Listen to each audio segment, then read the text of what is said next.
Please find your seats. Our program is about to begin.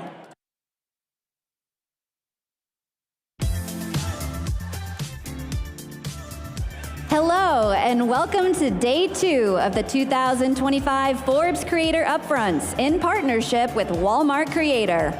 We look forward to spending today with you for a groundbreaking program showcasing today's most exciting creators to the best brands in the world.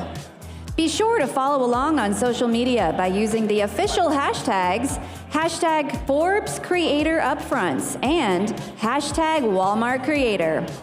Before we begin, a special thank you to our title sponsor, Walmart Creator, and our supporting sponsor, Whaler Group. As a reminder, use the Bizzabo app to view the agenda, sign up for breakout sessions, and take advantage of our new matchmaking feature to maximize your network experience. Please be mindful of the speakers on stage and your fellow attendees when making connections and chatting. We invite you to utilize the networking areas upstairs when there is no main stage content.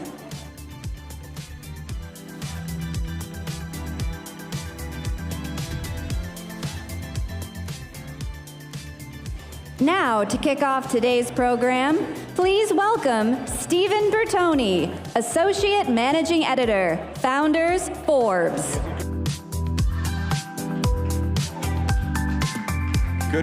All right, good morning, everyone, and welcome back. How was everyone's day yesterday? What do we think? I love it. I'm still buzzing. I had trouble going to sleep last night. It was so much energy. I loved how we spoke and we focused on brands and creators coming together and reinventing, reshaping, revolutionizing media, advertising, retail, commerce, fashion, the new Hollywood studio. I love it. We got a full day of that today. We had some amazing conversations, and I'm also happy about two things. One is selfish. I got 25 new followers yesterday. So if we do this 1,000 more times, I'll be cooking, which is great. And I remember, I don't know if you were here before, I brought out the special AI bullhorn, and it worked really well. Our analytics team said that the use of the A word, which I can't repeat because the bullhorn is hiding under one of your seats right now, and it's gonna go off. It rhymes, it sounds like authority, but it's not, it's the other A word, I can't say it, but that got down. We stopped using that word.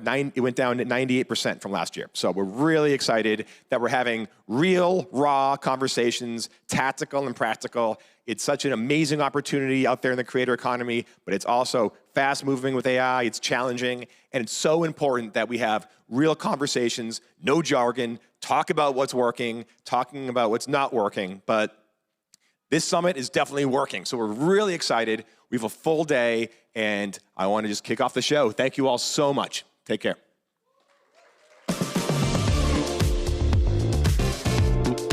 And now, we're excited to bring you today's first Creator Upfronts.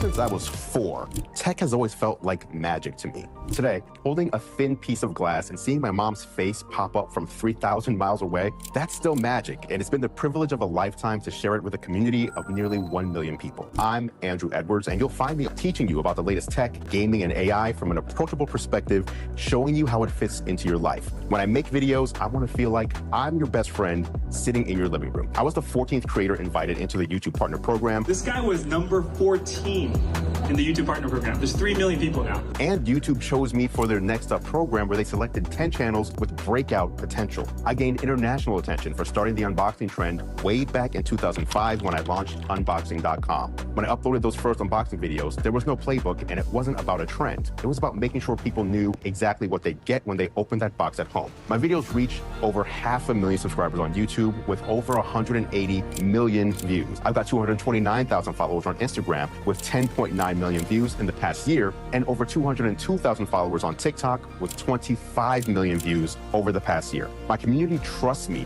to recommend the best products for their lifestyle, from stay-at-home moms to recent college grads to entrepreneurs and busy professionals. Let's talk brand impact. When Samsung saw how well my review of their latest smartphone was resonating, they put me right at the very top of YouTube.com and the NewYorkTimes.com. That's two of the most valuable pieces of digital real estate on the planet. And they also included me in their national TV commercial campaign. I've also done national TV commercials for companies like Comcast and LG. Meta sent me their Quest 2, and my video drove over $380,000 in sales on Amazon, tracked directly to my audience. For HP's Dragon PC launch, I helped completely sell out their launch stock. 1 week later, HP became my first six-figure client, signing me to a one-year deal. I've been quoted by outlets like the New York Times, the Wall Street Journal, and The Verge. Business Insider called me one of 34 up-and-coming YouTube stars you should be watching. I'm also the host of Geared Up, ranked among the top 2% of podcasts globally by listenership, and I've partnered closely with industry leaders like Apple, Google, Microsoft, Samsung, and Amazon, interviewing the senior executives who are building our future, and I bring that access to the people making decisions at home, in stores, and at work. I've helped brands large and small cut through the noise and find the right audience for their products. But the real flex for me is helping real people make confident choices about the products they bring into their lives, while my brand partners see results that actually matter.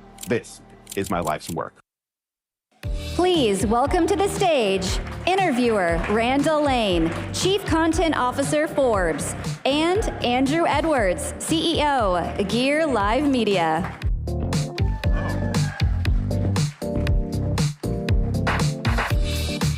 That was a good video. Andrew knows how to sell, huh? Got to in this business. All right, so I didn't know, like, America's turning 250 next year. We have the father of our country, George Washington. We have the father of unboxing. This is very exciting. Yes.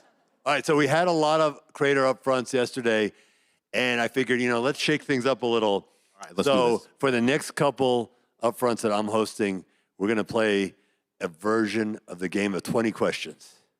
Let's do it. Let's do it. And the way we're going to play it is you're going to give me a number, and I'm going to ask you one of the questions, and they're all a little bit different. So it's just like a grab bag. All right. All right. Give me a number. 13. Let's go. 13. All right. I like the counter. The counter superstition here. All right.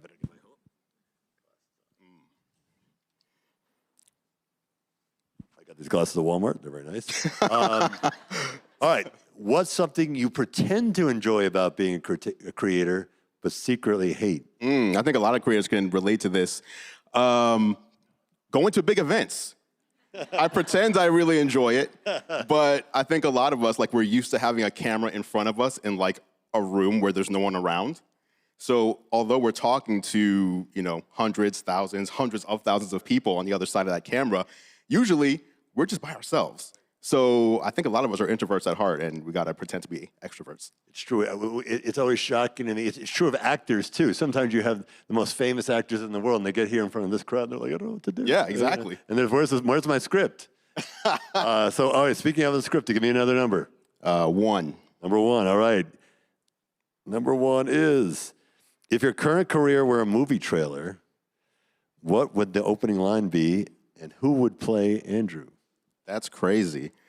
You just did a movie trailer. I know. What's the opening? The opening line. I mean, that kind of spoke for itself. Ever since I was 4 years old, tech felt like magic to me, and that's good. That's true. Well, you have to do it in the voice. Ever since I was 4 years old. Someone else would have to do that. Me. Who would play me? Man, I don't know. I'd have to consult with my beautiful fiance over here to see, because I can't pick someone to play me. I don't know. Who would it be? Who do we think? You got any nominations? LL Cool J. I like that. All right, give me another number. Someone yell out a number, please. 8. Come on. 8. All right. 8 is, what's the one piece of content that you thought was a throwaway piece, but it killed? Oh my God, this just happened 2 weeks ago. I did a brand deal with this company that makes these. You guys ever seen these lights that shine at your ceiling and turn it into a galaxy up above you? I was like, no one's gonna care about this. But it was a brand deal. I did the video. And I think it's been my most popular video in the past 6 months, which is crazy because last month was Apple season, and that's usually my best performing stuff. So what do you think, what do you think in retrospect made it pop? In retrospect, it's that the people who are watching this video are people who have not heard of me before. These aren't people who are my fans who are watching this. It's people it's just the everyday person who is looking for something cool, whether it's for Christmas coming up for their kids or just for themselves. So it's a nice reminder that, to step out of the echo chamber that you're in. For me, it's a lot of the people who just love technology, who will stand in line for, even if it's overnight to get a new smartphone. Sometimes you got to go look beyond that and see, like, what is the average everyday person? What are they looking for, and how can you connect with them? Speaking of Christmas, is like every day Christmas for you? Oh, it sure is. It sure is. I mean, every day something new is coming to your door that's crazy and cool that you've never seen before, right? You say that, right? Like, you say that, and I will agree, but there's other people who will look at my home and be like, how can you live here? Because sometimes it feels like an Amazon warehouse. Yeah. It's like a Walmart in the back. When you ask them to check in the back, do you have this in the back? The back is my house. What do you do with all the stuff once you've demoed it? Just put it in the garage, or you give it away, you sell it, throw it out. What do you do? Yeah, if it's a few years old, I want to follow Andrew's eBay account. Yeah. It's like, once used. Giveaways are good. Giveaways are a good way to kind of get your fans excited about things, though. So do you give it away to? Is that what you do? You give it away to fans sometimes too. Yeah. Or how about your friendly moderators, your new best friends? Hey, subscribe to the newsletter, maybe. That actually is interesting, because when you're giving to your fans, they actually appreciate that it's used because it's used by you. So it's like a game used jersey. Or something. Write a little thank you note in there and everything. All right, last question. Give me a number. I want to know what number 20 is. What's the you were struggling? I know at 19. You know it. All right. Yep. All right. What would be the title of your autobiography if it had to be a clickbait title?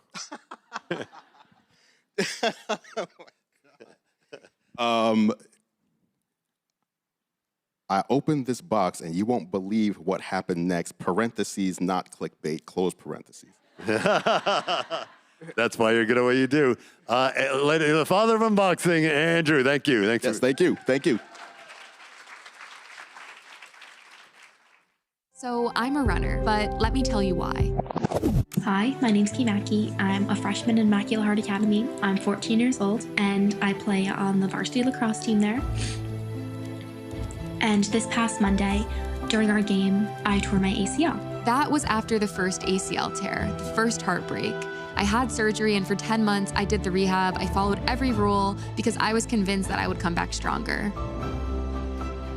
I was officially cleared for contact, which means I can go back to doing what I love to do, which is playing lacrosse. But 1 year later, it happened again, and with one step, I was broken. And I didn't know it yet, but what I said next changed everything. When will I be able to start going for runs outside? That question became my anchor. At first, I ran to feel something familiar and to process the loss of what I thought my life would be. I wasn't running to prove anything. I was running to stay connected to myself when everything else felt shaky. And with time, running became my constant and my way to find strength. And then running led me to you.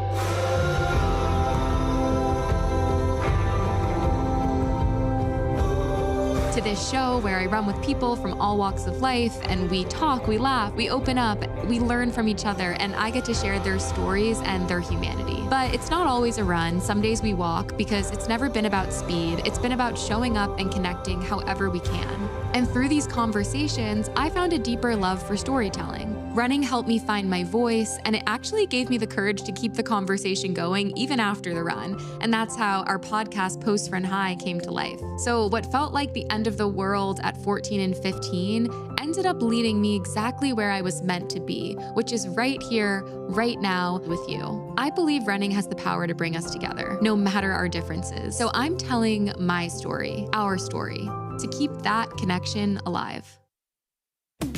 Joining Randall in conversation, please welcome Kate Mackz, content creator and interview host.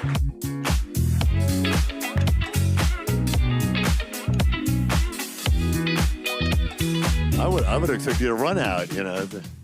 This is always fun because you're interviewing lots of people. Now you get to be interviewed. Did you see the format we're doing on this session? Right? A little bit. Yes. All right. So 20 questions.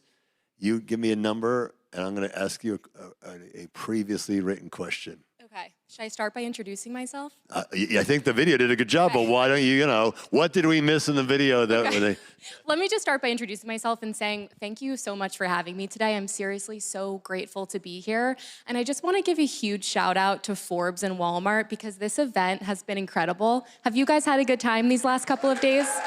Yeah. But I love like I'm the moderator and she's like, wait, I'm a moderator too, and I'm just gonna kind of take this microphone back. Let's start this way. So I get it. I have to say thank you because it's incredible. Appreciate it. We appreciate it. Now that that's super nice. But as you guys saw in the video, my name's Kate Mackz and I'm a content creator. I started out with a running interview show. You may have seen me popping up on your For You page, running up to people and saying, hey, how many miles are you running today? Often in exchange for a gift, I would challenge them to run with me. And now I have a podcast called Post Run High with iHeartRadio that happens after the run. So that's just a little bit about me and a teaser of what you saw. Love it. All right. So give me a number. Okay. 1 to 20. Out of 20. 13. 13 was taken. 13 was taken? Yes, it was. Andrew took it. Okay. 2. 2. All right. 2 was not taken. Number 2. What's the most embarrassing early post that's still out there? And what does it remind you of? The most embarrassing first post. I mean, I think for every content creator, it's always a little bit embarrassing or anxiety-inducing posting your first video, right? So looking back, in the early, doesn't have to be your first, but what's like in that first couple months that you look back and go, whoa. Well, for me, and what did you learn? I mean, when I go back and watch my first ever running interview, because when I started on social media, I started with my running interview show. I was working in advertising in the digital media space, and I had this idea to combine my interests, which were storytelling, running, and content creation in the format of a short-form social media show. So my first ever post on social media was the running interview show. When I don't find it embarrassing. It was with my roommate, Yordi. He's incredible. I forced him to run 8 miles with me. He's a Goldman Sachs banker, and he does not run, so it was pretty hilarious in that sense. But when I look back on it, the audio was off. I was learning how to use microphones for the first time. I wasn't very good at interviewing. It's amazing what happens when you get your 10,000 hours in. So I guess I would look back at that and say, well, that's kind of embarrassing. But at the same time, I look back at that and I see this young girl that has no idea where her life's going to go in 2.5 years. And I think it's pretty cool. I think, the running metaphor would be you have to start the first 100 yards to get to the marathon, right? And that's what you did. Let's go. All right, what do you got? Give me another number. Okay, 11. 11. Prime number. If you were CEO of one platform for 24 hours, what would you fix first? Oh my God, that's a hard question. Okay, one platform. What would I fix first? I'm trying to think of what I'm not Which are your loving. biggest platforms? My biggest platforms are TikTok and Instagram. You know what I would fix? Let me tell you. Which one? So when I first started on social media, I started on TikTok, and a big reason my show took off is, a lot of stuff comes down to the algorithm and what they're pushing at the time. And when I first started my running interview show, I was posting long form videos. All my episodes are between 3 minutes to sometimes 6 minutes long. And that's long form for social media. We all know that most videos are 30 seconds to a minute, maybe less, right? So I would tell TikTok to go back to boosting those long form videos, because when I first started, my first month, I had like 80 million hits. I'd love to bring that back. TikTok will soon be under new management, so we can put that. We'll put that into the suggestion box. Thank you. All right, we got one more. We got about a minute. One more number for you. Okay, pick a lucky one. Ooh, let's do number 5. Number 5. Okay. What's the one kind of standard rule of business that you had to unlearn as a creator? I'm gonna tell you what I had to learn. I had to learn that you just have to keep on moving, It makes so much sense. It's like, no pun intended, I'm a runner, right? Yeah. But seriously, you just have to never stop moving, and it's amazing what will happen on the other side. All right. What did you unlearn? I mean, I don't know what I had to unlearn. I think I had to, you know what? Here's a good one. I run on camera, and as a woman, we all want to look good most of the time, right? I had to learn really quickly, it doesn't matter what you look like. Right. and it's worked. So congrats on your success. Yep. And again, I can see why you're good at what you do. You're good at answering, you're good at asking. So we appreciate your time. Oh, thank you so much.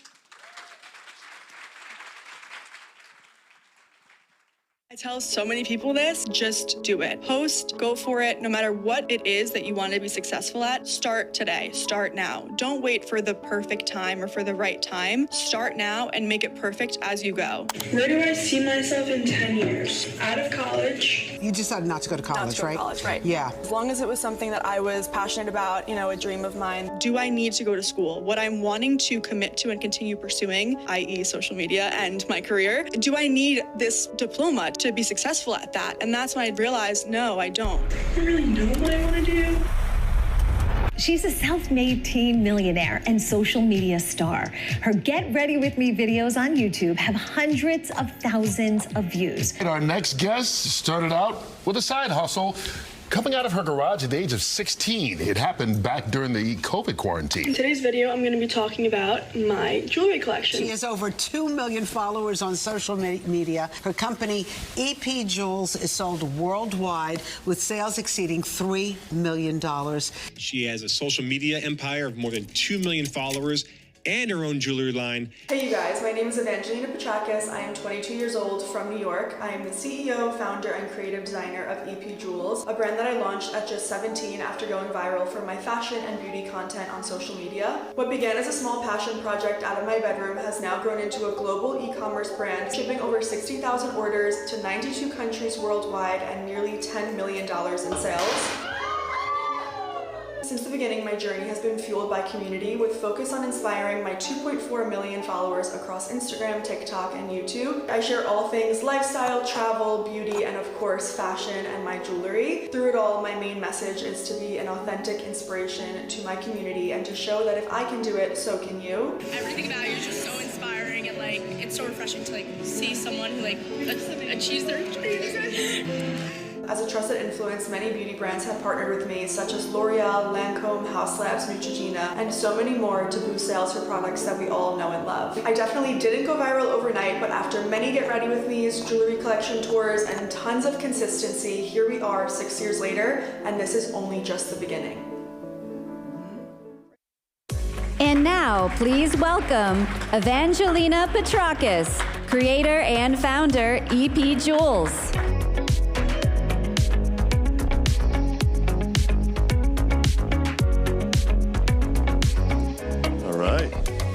Video. Hey, what's going on? How are you? Doing good. How are you? Good. How are you? We love young entrepreneurs at Forbes. So congrats on all your success. Thank you. I got to meet your mom back. What's it like, kind of doing business with your parents or your mom? She's the best. She's the biggest inspiration.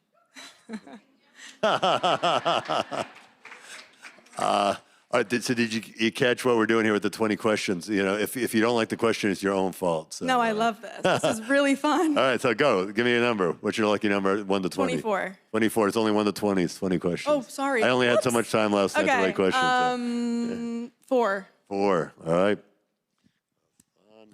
Number 4. If your content company had a CFO, what expense line would shock him or her the most? Ooh. Probably my shopping addiction. I honestly love fashion so much. I love beauty, as you saw in the video. Makeup, hair, skincare is all my favorite, and I spend money on it a lot. But you get to write it off. So come on, the best job in the world here. So, you know, if you have a good accountant, I'm sure you do. How much do you buy and how much now is sent to you? So honestly, I can't remember the last time I walked into Sephora or Ulta, which is quite sad because I love shopping for makeup. Almost all of it is sent to me, which I am so grateful for. I love the brands that send me products. So, I don't know. Like, I more so spend money on my fashion clothing-wise and glam from, like, professional artists and stuff. Those are all legit expense items. All right, give me another number. 2. 2. 2's taken. Okay, 5. 5. 5's taken. Oh, next person 8. is 8. Is taken. Really? Yes. 12? 12. 12. I like even numbers. 12 is Can't good. tell. All right. Which algorithm do you guys kind of understand how it works the least, but works the best for you? Ooh. I would say Instagram. I think I see the most engagement on there. My posts, whether they're reels or Instagram still carousels, even stories perform so well. I don't know one thing that I don't understand about it, though, because I'm pretty educated in it. to tell these guys, so what are some tricks? What works? What are some hacks? I would say find your niche, figure out what style of content, first of all, that you love to film, because that is really the most important, that you love it, but also content that your audience actually resonates with and enjoys watching, because it's so valuable to be putting out content that people want to see. And you talked in your video about how in early days it was not about going viral. We have had some people in the last day plus where they're like, I came out, this thing hit, and next thing I was off and running. You actually had to put up the volume. How was it discouraging, or was it just you were just having fun? Or I mean, what was that journey like in terms of just putting up numbers to try to get both the algorithm and an audience to figure out who you were? Yeah, it definitely started off as a passion project, a hobby out of my bedroom. So it wasn't more so about the numbers. It wasn't something that was driving me in any way, whether 5 people watched it or 5,000. My passion for filming and producing content remained the same. It was just something that I found a lot of joy in. And I personally was somebody, I still am, who grew up watching YouTube as my source of TV. It wasn't Disney or Nickelodeon. So it's something I always had interest in. And obviously, with it being an authentic source for me, the numbers came afterwards, and that's really important. You had 2 advantages. One, you were a social native, so you didn't have to figure this thing out. You just it was intuitive.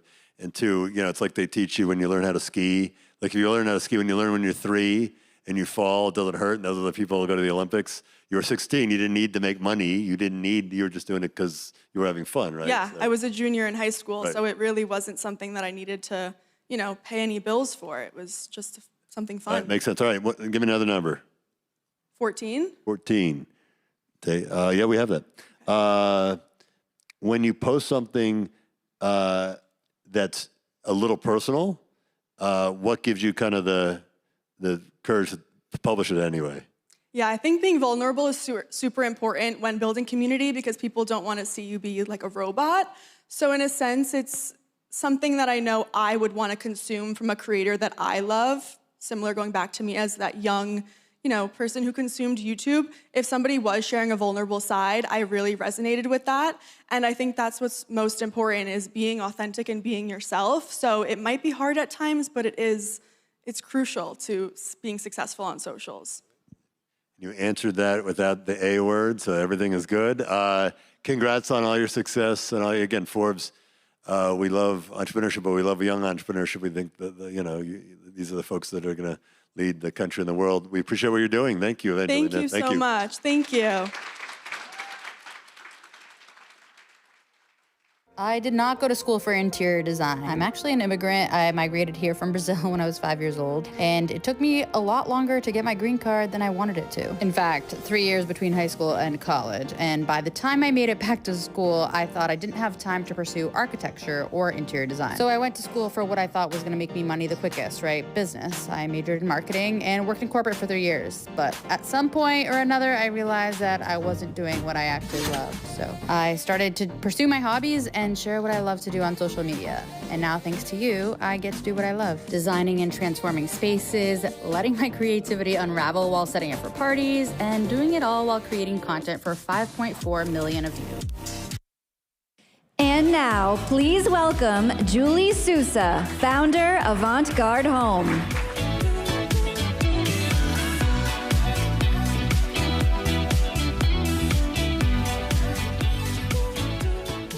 Julie. Hi. You excited? No, you told me that you were going off script. Going off script is good. That's the A word in the truest sense. That was some awesome spaces there. So thank you. You're good at what you do, clearly. First, how many followers do you have, and what are your favorite platforms? And then we'll get into it. Across all platforms, 5.4 million. And my favorite platform right now is probably Instagram, which I know is a little bit like. Ooh, do tell. Why? I just feel like TikTok is a little bit harder right now, and I don't know if it's maybe because I had a baby and things have changed and I can't keep up as much, but the algorithm just feels a little bit easier to get reach. Yeah. How old is your baby? He's 2. All right. Yeah. Number 2 is taken, unfortunately. Oh. But we've got how about number 3? You Okay. look forward to, it's a boy? Yeah, What's he's his name? Axel. All right, Axel. That's a cool name. Axel's next birthday, he will ask this question. What's a decision you've made that would make zero sense to a traditional media company or executive, but totally work for you? Leaving corporate. I left corporate after like 3 months of starting TikTok, Instagram, after growing a following, and everyone's like, you just went to school, you got a degree. Why on earth would you leave your full-time job to pursue content? So that was probably great, yeah. And when you did that, were you already making enough that it was safe, or were you kind of with a little bit of a no net there? Yeah, my biggest thing was waiting until I broke even. So I wanted to make sure that I was meeting my salary from corporate doing this. And then at the end of the day, like if I quit corporate, I just had more time to pursue and scale up, so. All right. Give me another number 1 to 20 you like. 15. 15, all right. You're gonna make me work. I deserve that. That's fair. All right, number 15, lucky 15. How do you draw the line between your life and your storyline? So I think that's exactly why I try to keep a lot of lifestyle away from my content. I keep it mostly, DIYs, decor, so that I can separate church and state at the end of the day. Whereas, in lifestyle, sometimes even on the weekends you're filming, So I think it helps a lot just having the hard line. You have a swim lane that you can do that. Some people don't. Exactly. Yeah. Does Axel ever show up in your? He does. Yeah. Occasionally. So there is some bleeding. Yeah. A little cameo here and there, or like I'll do stories. I'm totally okay with doing stories a little bit more behind the scenes, not as curated, if you will.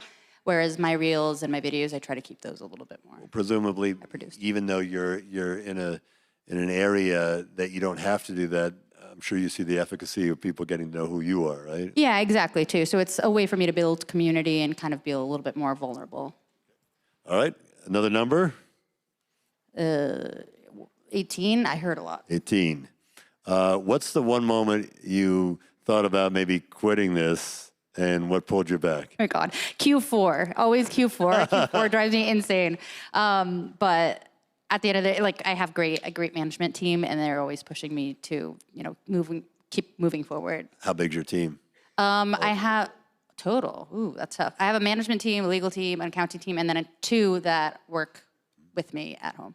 And then when you talk about the fourth quarter, again, especially for what you do, right? Does the volume go up? Do you kind of store away like a squirrel for winter, or do you just crank it out? I try to crank it out as much as possible. And I mean, I do it all year, and then at the end of the year, I'm just mentally preparing myself for what's to come. Yeah, especially because in corporate, a lot of companies are just when Q4 budgets are, that's what they have left, and they're trying to spend it. So sure. It gets a little crazy. And holidays, and people are thinking about doing projects. So, okay, cool. What another number? We got a bunch left. Oh boy, 11. 11. I think 11's taken. I could ask you 12 or 10. 10. 10. Which platform secretly treats you the best? Instagram. And which one secretly gaslights you?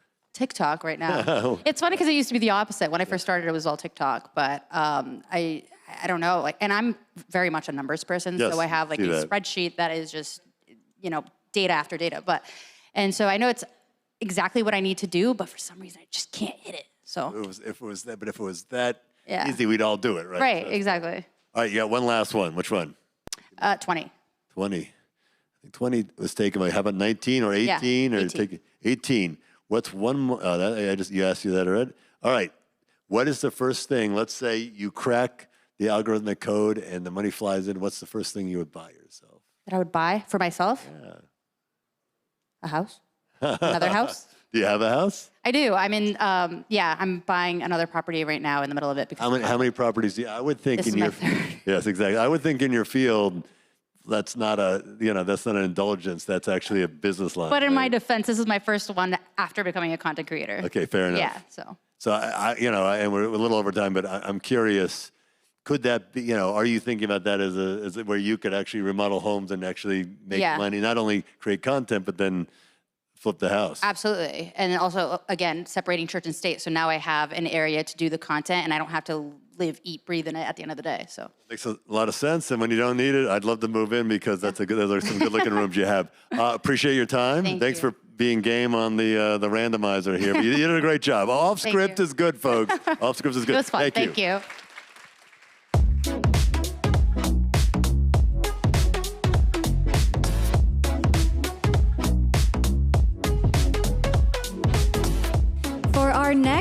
conversation on creator-driven commerce unlocking growth, please welcome moderator Seth Matlins, Managing Director, Forbes CMO Network, and panelists Michael Mosser, VP, Walmart Marketplace, Evangelina Petrakis, creator and founder, EP Jewels, and Mason Smith, DIY family creator.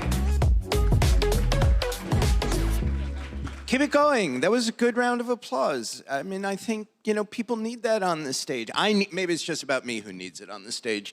Good morning, everybody. How we doing?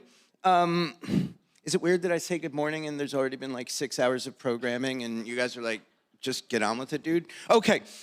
For those who were here with us yesterday, think of this in some respects as part 2 of the conversation about did it work? Our panel today, and in this conversation, we really want to take a look at, as creators, I don't even want to say it's an evolution, I want to say it's an expansion, right? As the creator in particular, and his creativity evolves from just being about storytelling, whether straight to your audience and or on behalf of a brand, to storefronts, to businesses in and of themselves. We want to talk about where creativity meets conversion, right? That's a very jargony thing, sorry, Steve. But where creativity really drives sale. And so a macro question to start, and Michael, I will start with you because you're dressed like me, at least from the waist down. How do you know when creativity and creators from your position at Walmart are converting? And then I'm gonna ask you guys, not from your perspective at Walmart, because you don't work there. So, Michael. Yeah, thanks. So the first thing, Walmart is an exceptionally data-driven company.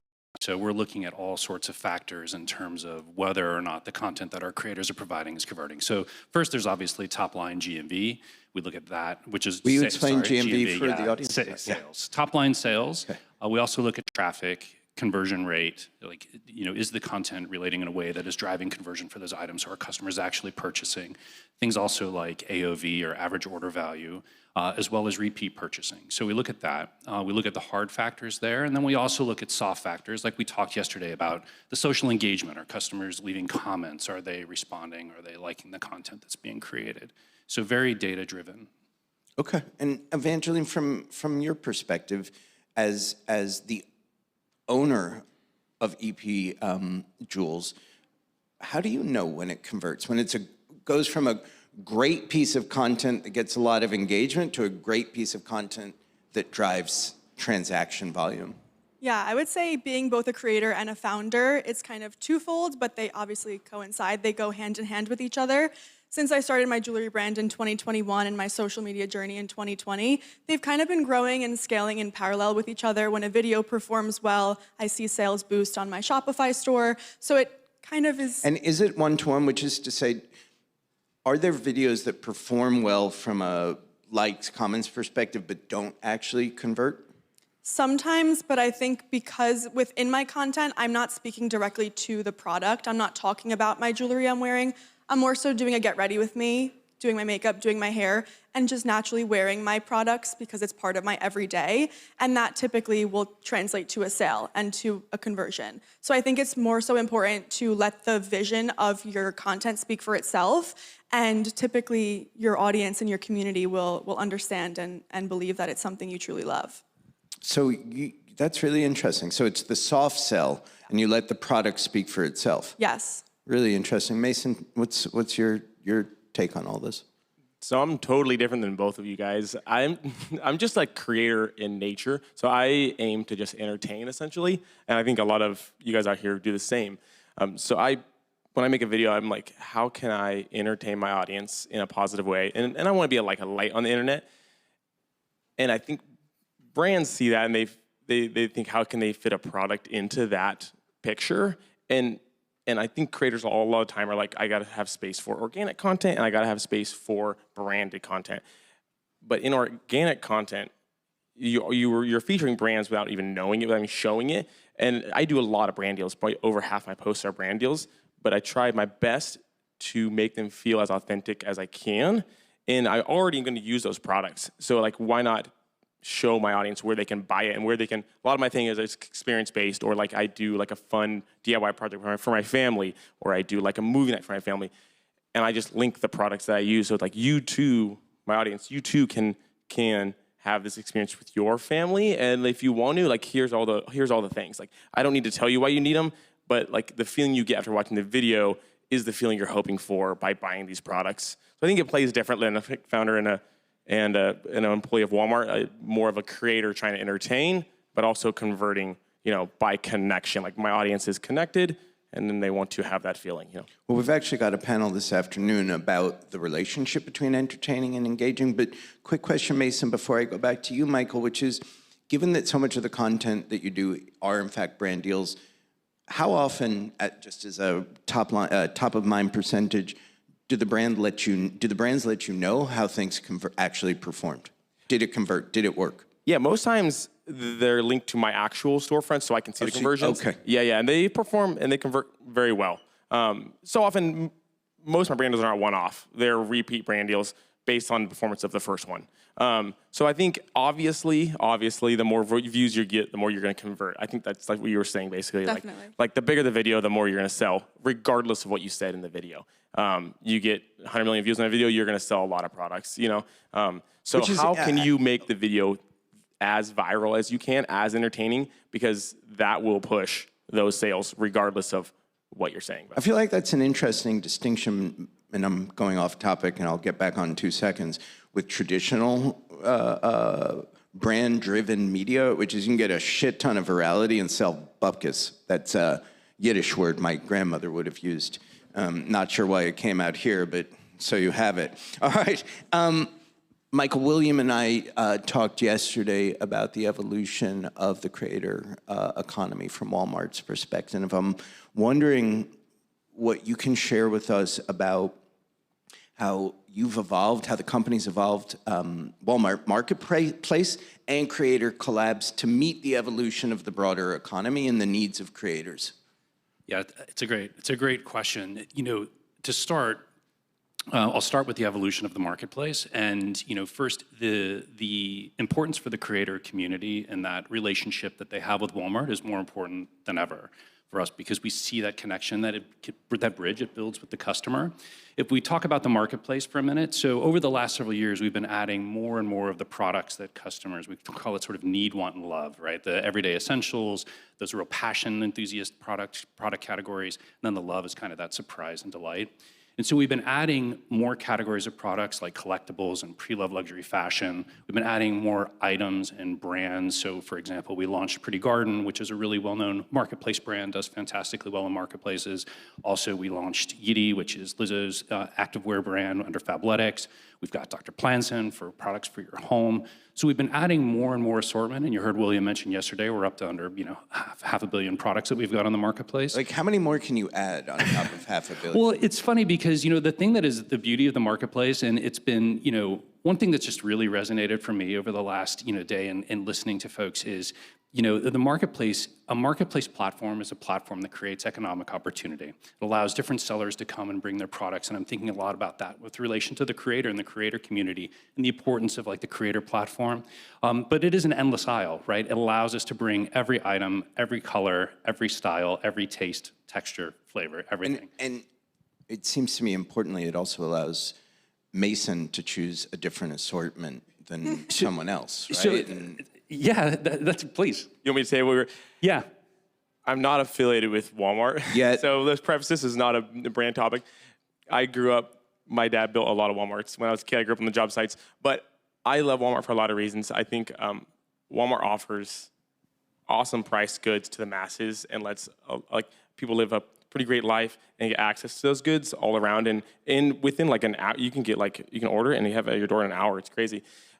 So our audience is, when they want items, they want them as the best cost they can have them, and they want them as quick as they can have them. And Walmart does offer that. And also, Walmart is a very relatable store, and it's a very obtainable store. So I love that they have the marketplace, and because I never want to oversell my audience on something they don't need. Like, for instance, I'm into golf, and so I'm going to do a golf simulator brand deal, and I got approached by a lot of brands. I chose the most affordable one I could find that offered an entry-level product for somebody that most people could afford. Like you don't need to buy a $50,000 one. You can buy a $400 one and do the same thing. But Walmart offers that in so many products, and I think us creators, it makes it so easy to just click a button. It's there at your house in an hour, and they can wear what you're wearing or experience what you're experiencing so simply. And so that's why I just give you a nice little brand. Well, this Walmart interstitial brought to you by Walmart Creator. And by the way, Mason, just look over there because William White, the CMO of Walmart, is like, yes. Gotcha. Preach. Yeah, no, I think, and I love the conversation that we had, and the answer to your first question, I think really is what brings that to life, right? Because it's a very, I won't use the A word, but a very genuine and organic story that there was a thing yesterday about not using. Yeah, you handed the word. But it's really is what comes through, and that's the beauty of the marketplace. So it has this full breadth of selection. So if you want to buy the entry-level tool or you want to buy the high-end tool, we can have that full assortment. So just to back to your question too on how we've been expanding our creator program. So earlier this year, we launched a program called Collabs, which is an opportunity for creators to create content for our marketplace items, creates an incremental revenue stream for our creator community, obviously super important. And it also just expands the breadth and assortment of products that creators can choose from to allow more of those organic, natural, like genuine touch points for products to really find those products that the creators love, because that's really where the magic happens. So it creates more opportunity with a broader selection, and also creates that more genuine, presentation of the content for customers. Yeah, by the way, we can all say genuine without worry of getting Steve's bullhorn. All right, so Evangeline, let me ask you a question. Mason, I'm going to ask you the same one. And we've touched on elements of this, but when you become a commercial engine, right? And I imagine that there's been an evolution from, I am creative, I have something to say, I have a point of view I want to put in the world, I have become a creator, now I am a creator that is a commercial engine. What new challenges emerge for you around your content, around creative control and brand partnerships, and maybe how you get comfortable, and when you aren't comfortable with the line between, as Mason is, I think it was you who said, maybe, I'm sorry, I don't remember who, but that line between entertainment and shopping as it becomes more and more indistinguishable. Yeah, I really like this question. I think it's important I'd just like to note that twice my questions have gotten good questions comments. So They are good questions. Well, thank you. Yeah. There's something to say about staying true to your voice and staying true to what you know you love, regardless of what a brand is telling you to say in, a creative brief or in a campaign deck. You still can, advocate for yourself and say what you truly want to say about the product. Obviously, I would hope everybody would only accept a paid opportunity showing that they love the product. They should be using it organically within their day-to-day as well. So it's something that if you are passionate about the product, you should be able to creatively direct how you want to portray that to your audience and to your community. Because there's nothing worse than somebody who sounds like a robot or is reading from a 10-page script. You really have to stay true to your voice. And I think me being both a creator and a founder, I respect that on both sides. And I truly value, I'll send gifting of my jewelry brand to creators, no paid for. I just hope they organically love it. And if they do, they tag and so on. I'm not paying somebody to just say something because there's a paycheck on the other end. It really has to come from a place of love and a place of, something that you truly want to speak for, or just visually. It feels like that. What you've said is so inarguable, right? And it's so fundamental, and yet it seems it still merits saying, which suggests that maybe not everybody in the conversation understands it, which to those, again, sorry, I get mad at brands sometimes, come on. That's my urging you to do better. Mason.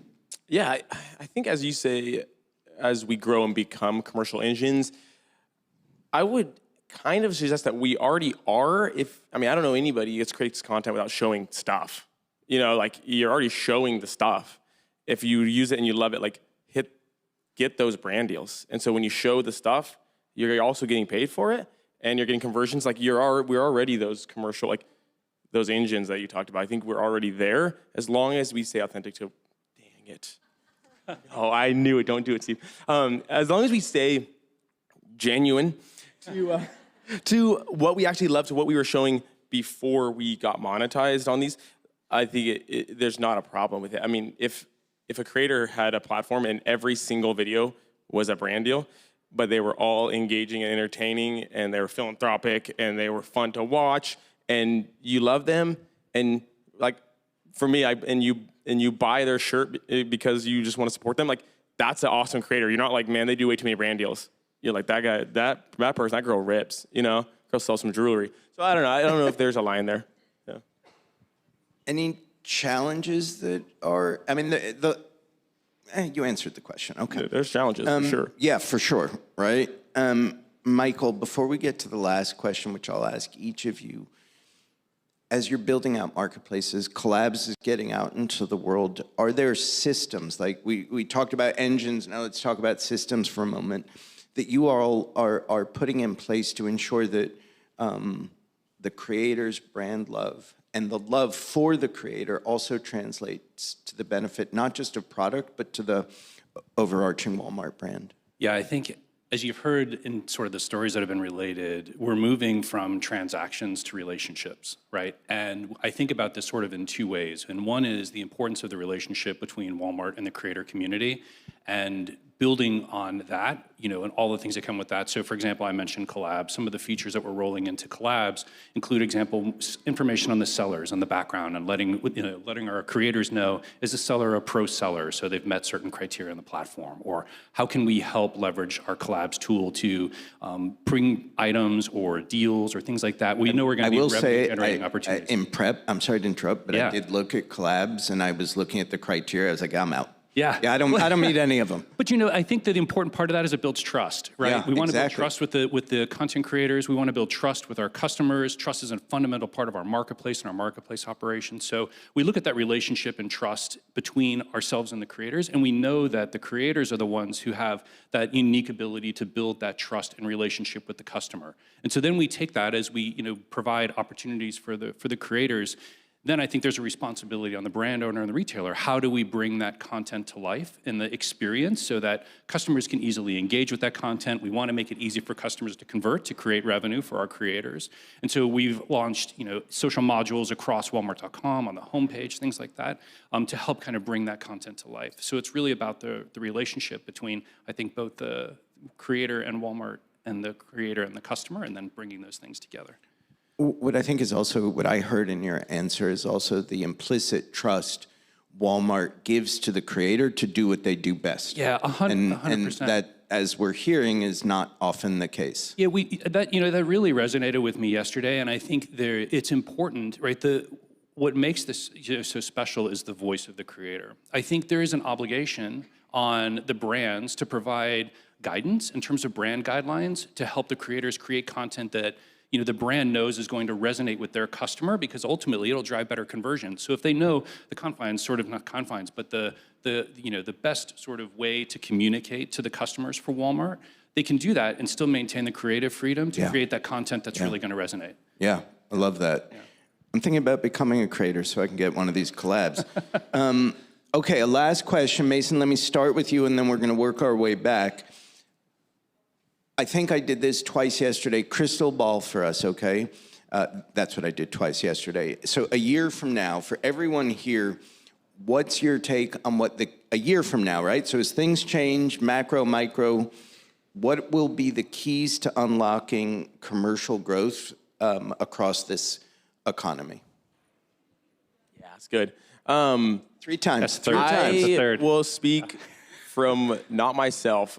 I'll speak on creators I love. And it is great storytellers and connection.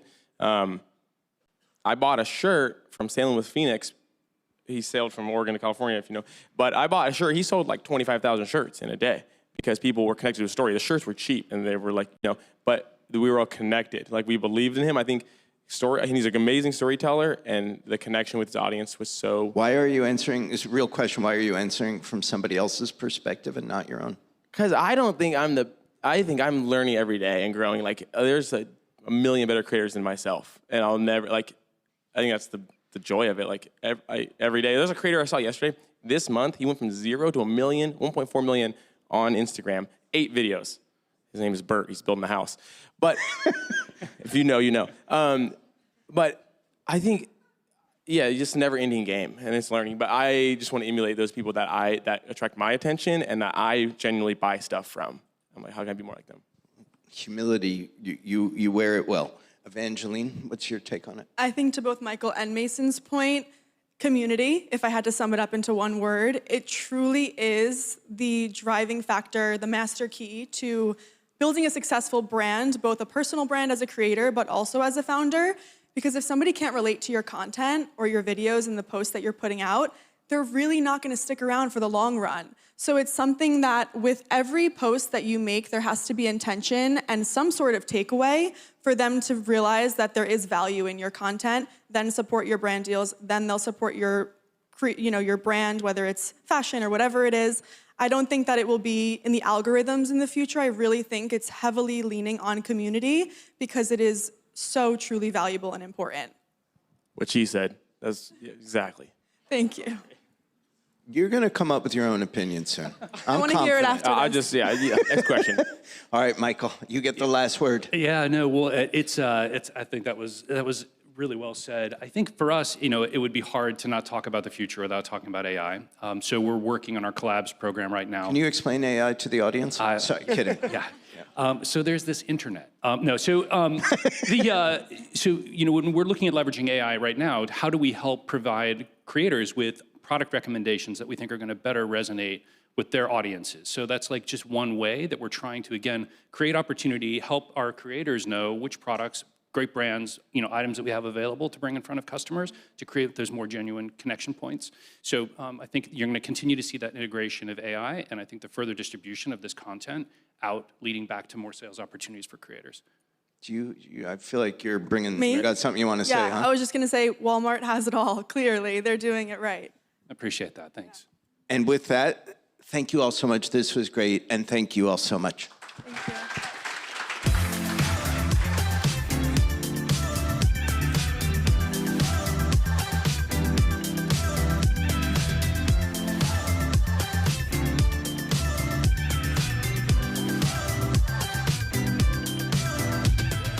We are now excited to bring you another presentation of Creator Upfronts.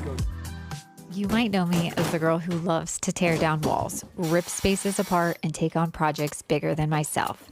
But what you might not know is why I started. Hi, I'm Jessie, creator, designer, builder, and the heart behind Eye in the Detail. My DIY journey began 8 years ago after my daughter Skyla's second heart surgery. I was terrified, overwhelmed, and searching for something that could bring me peace. At the time, I was a stay-at-home mom. We had just bought our very first home and had recently moved back to the States after living overseas in Germany. I had never seen the house before we moved in. We bought it sight unseen. It was a disaster, the worst one on the block. And shortly after moving in, my husband at the time left for a deployment. So it was just me, a paintbrush, a drill, a ton of kids, and a house that needed more love than I knew how to give. But somewhere between the noise, all of the mistakes, and there was money, and so much chaos, I found healing. Because building with your own two hands isn't just about creating beautiful spaces, it's about rebuilding yourself. And that's exactly what I did. What started as survival turned into a mission to empower women to create boldly, design fearlessly, and take up space in a world that told us we couldn't. Today, my brand, Eye in the Detail, reaches over 1.5 million followers across all my platforms. I have a 92% female audience who loves design, DIY, and doing things themselves. I've had the honor of partnering with hundreds of incredible brands like the Home Depot, Behr Paint, Pottery Barn, Cafe, DeWalt, and Husky Tools, creating high-performing campaigns that inspire, empower, and drive results. Right now, I'm stepping into my fresh start era, a newly single mom rebuilding not just my home, but my life, showing that starting over can be strong, beautiful, and wildly freeing, because tearing things down isn't the end. It's where the real transformation begins. I'm Jessie, and this is Eye in the Detail. I hope you come along as I rebuild my home, myself, and remind every woman that she can create her own magic, one project at a time. Please welcome to the stage, interviewer Zoya Hassan, reporter Under 30 Forbes, and Jessie Ecker, founder Eye in the Detail. Good morning, guys. I haven't had my morning coffee, so please excuse my French if it comes out. Jessie, thank you so much for joining me. Thank you for having me. So you make renovating a home look like so much fun. Meanwhile, I think I have an emotional breakdown every time I try to assemble a piece of IKEA furniture. Sure, IKEA is the worst. What is the secret? I think it's just you really go for it. You pick what you want to do. Actually, a lot of times I don't actually pick what I want to do. I just go for something and hope for the best in the end. And normally it's magic. Sometimes it's an absolute dumpster fire, but it just depends. I love that. And you know what really stands out to me from your sizzle in particular is you set out to empower women with your content, and now you have a 92% female audience. Yes. How did you do that? I block all the men. Yeah. I really try to empower women every day. I show them that big projects you're capable of doing it. I'm actually going to do a new series soon that is like things that you can do without a husband, because most of my audience says, like, where's your husband? What are you doing? Like, how can you do this? And my biggest thing is that I show that literally anybody can do it. You don't have to be this like huge, strong man. And there's like strength in being a female and a woman and just like really going for it. Yeah, I think there was a recent TikTok of yours where someone commented, no way she did that alone. And then you responded showing literally a time lapse of you doing it by yourself. Absolutely. I normally shoot, like when I first got started, that was like my #1 response was there's no way she ever did that herself. And so I filmed 2 different ways and I would do a time lapse. And so you would see me through the entire project. And then I'd do like closer up shots. But it was always like, that's not her. Like somebody else is jumping in. And a lot of times, I even have like I have 3 kids, but my 2 teenage daughters are the ones who are like behind the camera, actually like helping and like building and like doing all sorts of things. So I'm like really try to show that it's like a female-driven brand for sure. Talk to me a little bit about like the journey of actually becoming a creator, having those 1.5 million followers now. Like, the early days, were you just posting as much as you could, or were you formulaic? What was the journey like? Yeah, I feel like I got started about 7 or 8 years ago. And at that time, I feel like it was like quantity. You just like really had to grind. And so I feel like I grinded for years and I posted like nonstop every day and just showed everything like along the way. And that's how I built like a really loyal following and a really like connected audience. And so I showed that things weren't always like pretty and like it's not going to always like end up well. And so I showed all the things that went wrong along the way. And so that I feel like really helped me connect to my audience. Yeah, I love that. And, you know, I think it's interesting because we have so many like marketing people in the room. And I think, you know, from what I know, a marketing campaign takes like months to put together and everything's so polished. Meanwhile, you're here going viral with content that is the opposite of that. It's kind of messy. You're showing the nitty-gritty. So what can businesses and brands take away from that? Yeah, I would say that there's magic in the messiness for sure. And I would say that as a creator, like this is what we do as our job. And so you should trust the creator and really like let us do what we are, you know, like have been doing for so long. I have a viral reel right now. I think it's at like 40 million views. And the brand at the time, they didn't want it. They were like, we don't like this. And I was trying to say like, this is a banger. Like I know for sure it's going to be a hit.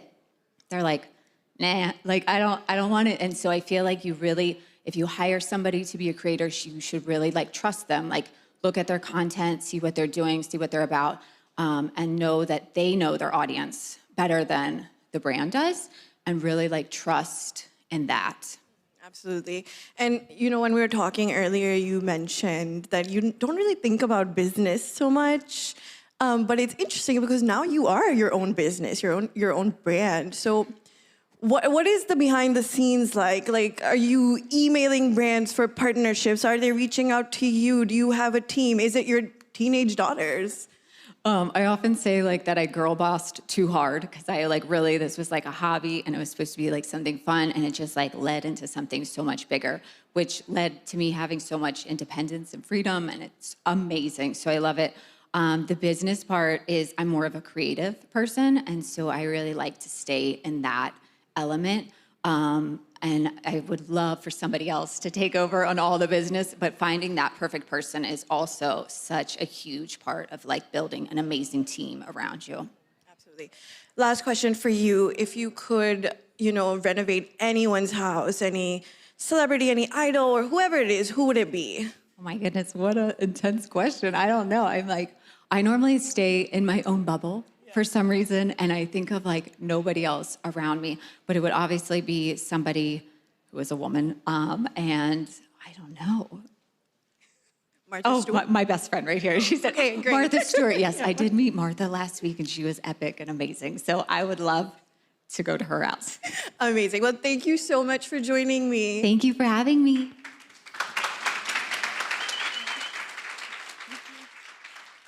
Hub's life. Hub's life. Hub's life. Hub's life. Hub's life. Hub's life. Hub's life. Hub's life. Hub's life. Millions of people have watched and liked his Hub's Life TikTok videos. He takes a no gimmicks approach to each one, and with numbers like that, it's obviously working. He joins me to share his story about his normal life. Yep, that's me. You're probably wondering how I ended up here right now. Well, I'm Hub's Life, and this is my story. It all started in 2023, filming my daily life on TikTok. I was your typical 28-year-old, working a 9-to-5 job and enjoying my simple life. And through my videos, I was able to help others see the beauty in their own normal life.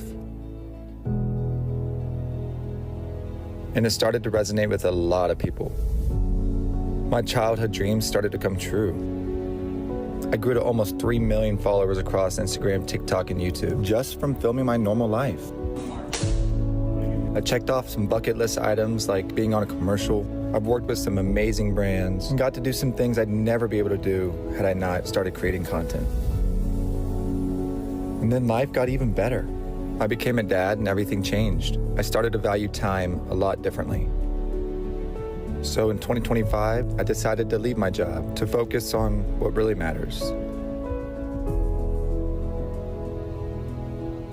I was able to start my own business, follow my passions, and watch my son grow up. Something that is only possible because I picked up my phone and started filming my normal life. Joining Zoya in conversation, please welcome Connor Hubbard, creator.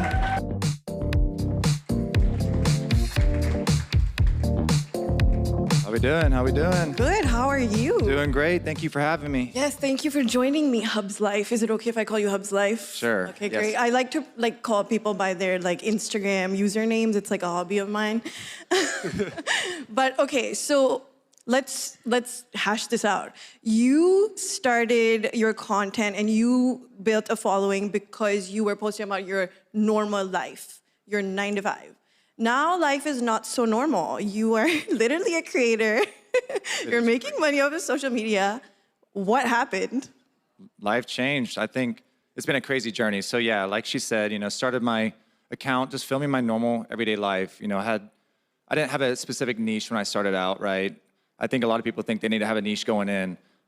Just started with me filming and posting my everyday normal life, and that consisted of, waking up in the morning, drinking my morning coffee, going to work, coming home, walking my dog, drinking a beer, watching Netflix with my wife, and doing things, majority of Americans are doing. They're waking up, going to work every day. So my content started to resonate with a lot of people because majority of America does work a 9-to-5. They can't all be content creators or influencers and things like that.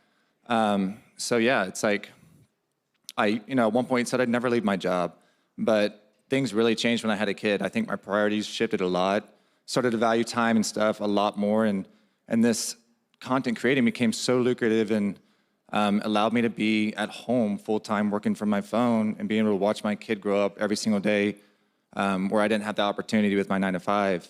And it became one of those opportunities. It's like a now or never chance, right? I can always go back to work later in life, but I'm not going to get these early years back with my son. So I'm just thankful for the opportunity and how much, my community has supported me along the journey to get me to this point to be able to be self-employed when I never thought that was the possibility when I started. I need to know, though, where your followers, was there any sort of backlash when you quit your job and they were like, oh my God, you were like the normal 9-to-5 guy and now you're giving into the dark side? No, of course. I mean, you're always going to get backlash. Like when I worked my 9-to-5, they told me to quit the 9 to 5. When you quit the 9 to 5, they want you to go back to 9 to 5. So I've learned, like, no matter what, you're not going to make everyone happy. The most important thing is to, do what makes you happy and do what's best for you and your family. So, yeah, of course I've gotten backlash, but at the end of the day, I still live a very normal life. My wife still works her 9 to 5 from home. Still have my same routine. I just changed job titles at the end of the day. And so it's a new 9 to 5 and it doesn't look the same, but, you lose people that, weren't really invested in the lifestyle or my journey from the first place, but you're gaining new people that are trying to make that gap or transition from corporate America to being their own boss or self-employed, because things change, people change, things you say last year or a mentality you have last year might be different from this year. And so, like I said, I never thought I'd quit my job, but, things changed when we had a son and my life totally changed. My perspective of time changed, and I never expected that until we had a kid, so. I was gonna say, while your life has changed, your content really hasn't. It's kind of the same format. It's still very normal. How have you kind of protected that niche of yours? Yeah, so like she said, it's like I try to make day-in-the-life content that resonates with the everyday person, whether you work a 9 to 5, whether you're self-employed or you're a stay-at-home parent or you're a kid in college or high school looking to see what happens after school. So I just try to, show people that, I try to show that I still enjoy the simple things like drinking my coffee in the morning, watching TV with my family, just those simple moments, because life moves really fast, like we know, right? And it's easy to get caught up in the fast-paced reality of life. And so it's important to slow down, enjoy those simple moments, because at the end of the day, that's really all we have. How do you integrate brand partnerships into, then your daily routine, essentially? So I think my platform's always been a really good space for brands when I worked with brands, because like I said, I film day-in-the-life, routine-type content, so whatever products fit into your routine, there's a lot of products that can fit into your daily routine, whether it's the clothing I'm wearing, the supplements I'm taking when I go exercise, to my dog's dog food or whatnot. Like, it's almost endless. And so, I always try to work with brands on more of an organic level where I integrate products very naturally within my daily routine.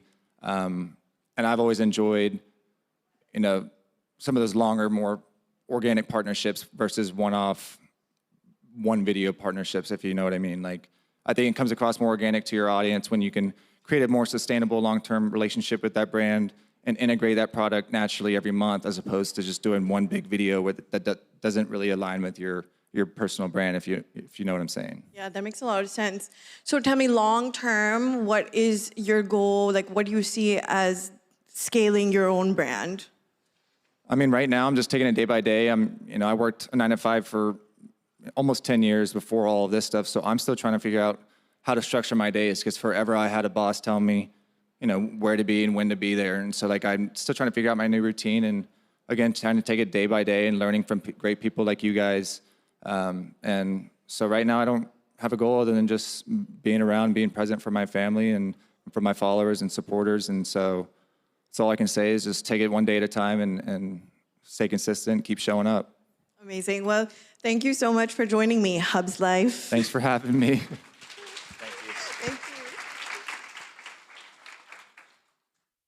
I'm Kishan, and it's your week 5 home maintenance reminder.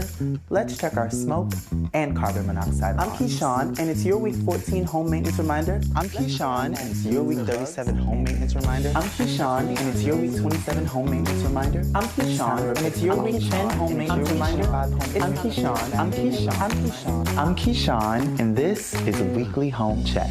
In 2020, I became the first homeowner in my family, but quickly realized just how much I relied on having a super. Things started breaking, cracking, and leaking, and after spending way too much on contractors, I decided it was time to figure it out myself. In 2023, my partner and I posted our first weekly home check video. The idea was simple: one manageable home task per week. We built a 52-week checklist and started sharing what we were learning as first-time homeowners. Then came the dishwasher video. Everything changed. Over 25 million people watched and realized they never actually cleaned their dishwasher. The content clicked with homeowners, renters, and realtors globally. 6 months later, Weekly Home Check celebrated 1 million followers, which I call my homies. Since then, it's been a whirlwind. Weekly Home Check has been featured on the cover of New York Times, made Forbes' top creator list, and has worked with some of the most recognizable brands. Today, we have a community of almost 3 million homies. We don't judge, we learn from one another, and become better together. So come join one of the coolest blocks on the internet, Weekly Home Check. And as I always say, follow for more home tips. And now, please welcome Kishan Lane, creator and founder, Weekly Home Check. How you doing? How you doing? I'm good. Thank you so much for joining me. Thanks. Okay, Kishan. I'm Kishan. Give us a weekly home check. What should we all do when we get back home? Oh, there's tons. I'm gonna keep you busy, okay? One task a week. New homeowners, existing homeowners, realtors, whatever you have, dishwasher. You think about the things we use every day. Dishwasher, our washing machines, the things that we rely on for routine, everything requires maintenance. And if we do not maintain them, they will fail us, right? And who wants to spend, a new washing machine is what, thousands of dollars? If you take care of the things that the way they should, they will pay you back and last as long as they should. Okay, well, thank you for that. I'm gonna keep that close to me. Absolutely. Okay, well, let's talk about your homies. More than 3 million homies now. Wow. How did we get here? You turned a viral moment into a loyal following. Absolutely. Tell me about it. Okay, yeah, I even think I've got some homies in the crowd. I appreciate you all for being here. So I took authenticity to a thesaurus. So I create real, bona fide, you see where I'm going, content from my experience from being a renter and transitioning into a homeowner. And no one talks about that, right? I brought a 100-year-old colonial home, and I didn't see the bandages on it. I didn't see the back brace that it had that was covered up with these beautiful walls and things. And being 100 years old, it wasn't too long before she needed surgery, right? And so when I realized it's just $200 for the contractor to knock on my door, and again, I brought my home during COVID, right? So it was figured out era. I was laid off. I didn't have money to pay for this. It encouraged me to figure it out myself. And so through relatable content and things that people really wanted to see, people really needed, I created a trusted audience, and I ride for them hard. They ride for me, I ride for them. What was the moment that everything kind of changed? The moment where everything kind of changed is when I saw people. I remember that first video when I posted. It was about week 34, and we were checking our smoke detectors. And from the comments, and while it wasn't, it didn't go viral or anything, because that's not really the goal. The goal is to create content that people want to engage with, right? People were like, well, this is week 34. Where's the other weeks? Where's 1 through 33? And so I was like, well, maybe I've got something here that people actually want to see, because that's what was missing on the corner of the internet. We're not just a cleaning page, we are a maintenance page. And if you think of all the things in our homes, every single thing from top to bottom, even outside, right? Our backyards, our front yards, our sidewalks, it all requires maintenance. I love that. So when did you sort of start working with brands and start actually monetizing your content? Yeah, I remember being an early bird. Again, I'm only 2 years, so I really still consider myself a baby. It's a lot to learn. But it took about a year before I began to see the potential as far as making Weekly Home Check a business. And I remember my first brand deal, and it was huge. It was like, wow, you want a partner. You see value in my audience. You see value in what I'm saying. And that's how it sort of kind of started. But it's always something that I vet, right? I've got to either have used it before, it has to make sense. It has to align with my goals, it has to align with the values, and it has to be something that is not only educational, but brings value to people, whether you're a homeowner, whether you're a renter, whether you're head of household or whatever it is. Yeah, what do you think brands get wrong about working with creators that have that niche? Girl, we only got 5 minutes, but what brands I find get wrong, like many others have said, that they fail to want to give the creator a seat at the table. The creator knows, I know my audience better than any brand. And while the brand may know their product, the gag is I may know the product too. You know what I mean? So it's nice to just come to the table and speak with a brand about how to showcase on the channel what and how to bring forth engaging content, but also that is going to be valuable. You started in what, 2023? I started making content in 2023. That's what, 2 years ago, right? For the creators in the room, what has been your biggest learning lesson in these past 2 years? The biggest learning lesson is, if you fail, get back up, right? There's a lot of the times as creators, we want to micromanage things, and sometimes it can be disappointing when things don't go our way or something, but that is life, and that's how it ebbs and flows. And I'm encouraging all the creators to trial and error. If you fall, get back up. Amazing. Before we break, can you give us your tagline, hey, I'm Kishan, and this. I'm Kishan, and this is your weekly home check. Thank you. Thank you. Thank you, thank you, thank you.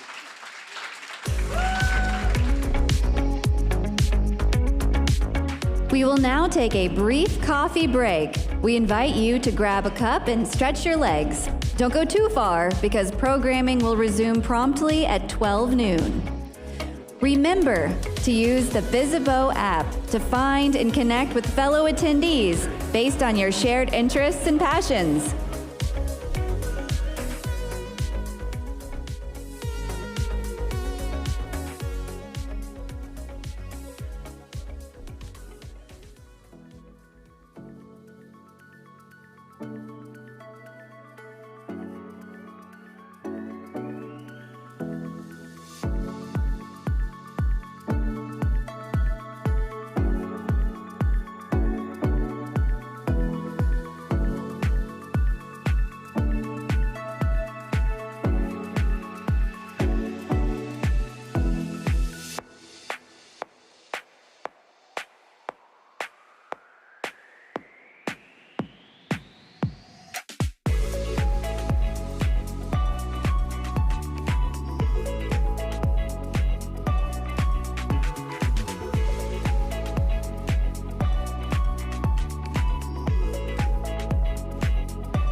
Please take your seats. Our program will resume shortly on the second floor.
For those of you still on the third and fourth floors, please make your way up to the second floor. We have an exciting program that will resume shortly.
take your seats. Our programming will resume shortly on the second floor, and activations are now closed.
For those of you on the third and fourth floors, our activations are now closed. Please head down to the second floor. Our program is about to resume in just a few minutes.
If you're on the third or fourth floor, please join us down in the second floor.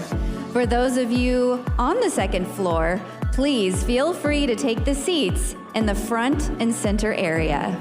Our program is about to begin.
We are now 1 minute away from starting. Please feel free to take the front and center seats.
Welcome back.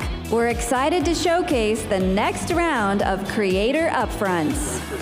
Renaissance man, autodidact. My name is Brett Brown and I'm a creator, equal parts artist, designer, and storyteller. By day, I lead immersive design at Nike, but outside of work, I tap into my other side, the creator. It's a dual identity of sorts, corporate by day, creator by night, two worlds that feed each other, driven by curiosity and purpose. So my journey into content creation really started with photography. And during the pandemic, I taught myself studio photography in my apartment and started sharing my work through Instagram. Then in an unexpected turn of events, I found myself on reality TV on season 4 of Love is Blind on Netflix, which is where I met my beautiful wife, Tiffany. Before the show aired, I probably had a little bit over 1,000 followers, and by the time the season aired, I had well over 500,000 followers. So unlike many creators who steadily built their following over time, mine came pretty much overnight, and it didn't come because of my creativity and storytelling ability. Brands started reaching out, asking me to do stories and reels, and up to that point, I had very little experience doing that. So to be perfectly honest, it was very overwhelming. But then I leaned into what I knew, photography. I posted a self-portrait of my wife and I, and it hit over 750,000 likes. So I built on my existing skills from years in the video games and design industry, from storytelling to software knowledge. I upgraded my gear, learned video production and editing, and started treating content creation like another design challenge. It became about figuring out how to tell stories and collaborate with brands in a way that feels intentional, creative, and authentic to who I am. I've continued to grow my audience, and since that time, I've been really fortunate to work with some of the top brands in the world. On the creative side, I've been fortunate to work with brands like Nikon, Adobe, Microsoft. Health and wellness is a big part of my life, and I've been fortunate to work with brands such as Hyperice, Optimum Nutrition, and GNC. I was a brand ambassador for Hilton Hotels for a couple of years, and this year, I've been working with Alaska Airlines to launch new routes and to launch their new loyalty program. I also do lifestyle content like me cutting my own hair, BTS and photo shoots, or taking on projects like this shoe wall that you see here behind me. And yes, I do have a lot of shoes. As a self-taught Black creative who grew up in poverty, and I've had a lot of success in both corporate America and in the creative space, I do think that it's important that I continue to be authentic and to show people what's possible when you put in the work and believe in yourself. My goal is to show that you can be successful and still remain authentic and true to your story. Thank you for tuning in. Please welcome interviewer Alexandra York, Associate Editor Under 30 Forbes, and Brett Brown, Creator and Designer.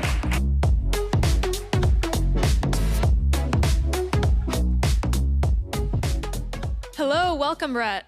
Hello, honored to be here. Thank you for taking the time to chat with us today. So I'm super excited to talk about your journey to content creation.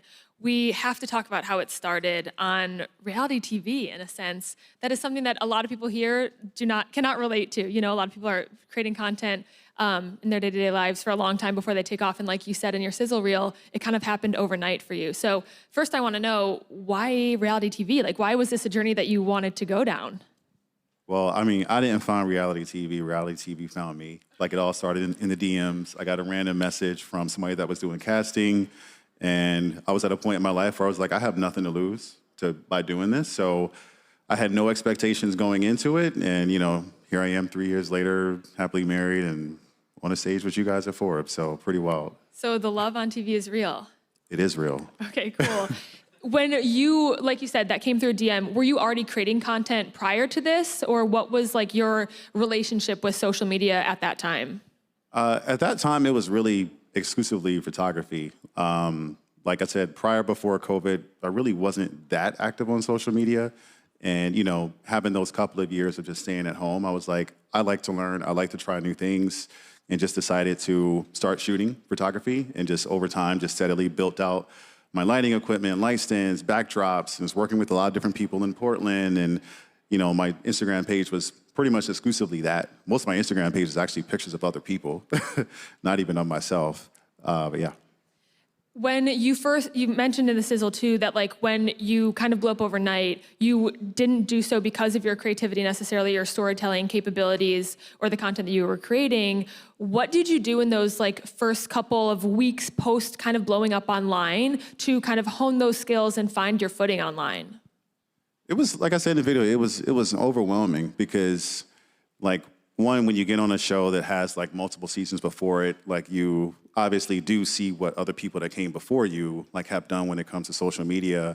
And when you get on a space like that, and for me, like the goal wasn't to get a following or to become an influencer, and then you come off of it and then overnight, it's like, hey, this brand wants to work with you. Make a reel, do this, do that. I'm like, okay, this is cool. I appreciate the opportunity, but it's literally learning in front of the world, which is very different than, I'd say, probably a lot of creators here who over time have said, for whatever reason, I'm gonna start sharing what's passionate to me, and you organically grow your audience, and you get to be able to do what you started doing, and now people just pay attention to it. Whereas for me, I didn't get into it to do influencing or whatever, but then people start expecting you to.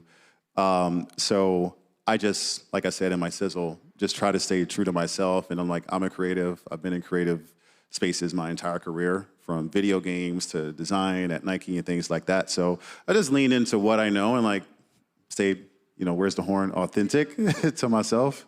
But yeah. Yeah, no, I totally understand that. Let's talk about Nike a little bit. You have a full-time job at Nike, and you are obviously building your creator career, which is in a lot of ways two full-time jobs. How are you dividing your time today? What does like your priority list look like when it comes to those up-and-coming brand deals, being creative online, and then also obviously doing what you love at Nike? Planning. Really, I think that's what it comes down to. I mean, like my job and my career is still priority number one. So, you know, there's a number of things that I've had to turn down because I have work priorities, or I have a really important meeting that day that I just can't get on a plane and go to LA for. So I just try to be aware of like keeping these two spaces separate because they're two very different spaces. And also like just being aware of like how I am perceived at work, because I sometimes I go into work and like people I don't even know everything that I'm doing, or people at work ask me for selfies and I'm like, my manager may see something. I'm like, gosh, like everybody really knows what I'm doing over here. So I also have to be very aware of what I'm putting out and how what I'm putting out could affect my like professional presence at work. Totally. For the creators in the audience who might still have a full-time job as well, what's your advice on how they can find their own footing online, find their style, be creative, but be respectful for their full-time job as well? Like any tips on those conversations you had, or ways that you feel like the two can kind of work in tandem with each other and not in competition? I would say as long as you're very aware that when you work at a company, like you don't have the luxury of saying and doing whatever you want to do. Because even if we want to live in a world where we say, like, I can be me, or you still have that all views of my own, I think the reality is things can affect how people look at you at work. So I feel like as long as you stay grounded and you keep that in the back of your mind, I think you'll be good. What is your pitch to brands that want to work with you? Like, why are you a good investment for them? I'd say I'm a all-around creative. I mean, I've been in corporate, so I've been on the other side of thinking of the creatives and working with teams and kind of brainstorming. And now on the creative side, working with the brands and kind of brainstorming as well. I mean, I'm a very hands-on person, so just like to be creative. Love it. My last question for you, since you are a sneakerhead, what is your favorite pair of shoes in your collection? Oh, man. That's a tough one. I'd say a general Jordan 1. I'm wearing Jordan 1 Black Muslim right now. But it's like the perfect shoe. You can dress it up. Representing Nike. Dress it up. You can dress it down. I had a pair of Jordan 40s on yesterday. I don't know if anybody saw those, but yeah. Jordan 1s. Love it. Cool. Thank you so much for taking the time today.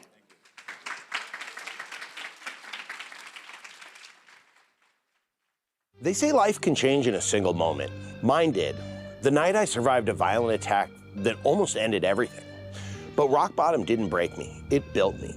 It forced me to ask, not what I had lost, but what I wanted to create. I found purpose in making. I started in a 120 square foot shed with no power, no money, just hand tools and grit. I turned a camera on myself to share what I was learning, and somehow a community found me. Today, that community has grown into over 600,000 subscribers on YouTube, 123,000 on Instagram, and an email list with 250,000 subscribers. We are makers, builders, and doers who show up not just to watch, but to build with purpose. Our content is trusted because it does more than entertain. It teaches. Every video delivers real instruction, real innovation, and retention rates that crush platform averages. Our audience doesn't just click, they commit. What started as a channel became KM Tools, a small batch American manufacturing company designing better tools for better builds.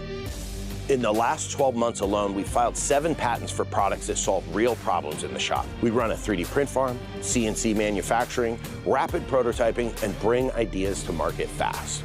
And we're just getting started. We're scaling towards 8 figures, growing 2 to 3 times each year. Because innovation isn't a slogan for us, it's a system. In August 2025, I became the first ever content creator to be featured in Forbes for raising $2 million in seed capital from the Slow Ventures Creator Fund, a first of its kind. And it's not because we're influencers, it's because we're builders with impact. We believe that making is for everybody. No matter your background or ability, that's why we founded the Katz Moses Woodworkers with Disabilities Fund, providing custom tools and adaptive equipment to make the craft accessible for all. We partner with brands who build value. We care about legacy, not just campaigns. So if you're here to make noise, look elsewhere. But if you want to make an impact, let's talk. I'm Jonathan Katz Moses. I don't just build tools, I build possibility, one maker at a time. And this is just the beginning. Joining Alexandra in conversation, please welcome Jonathan Katz Moses, creator and founder, KM Tools.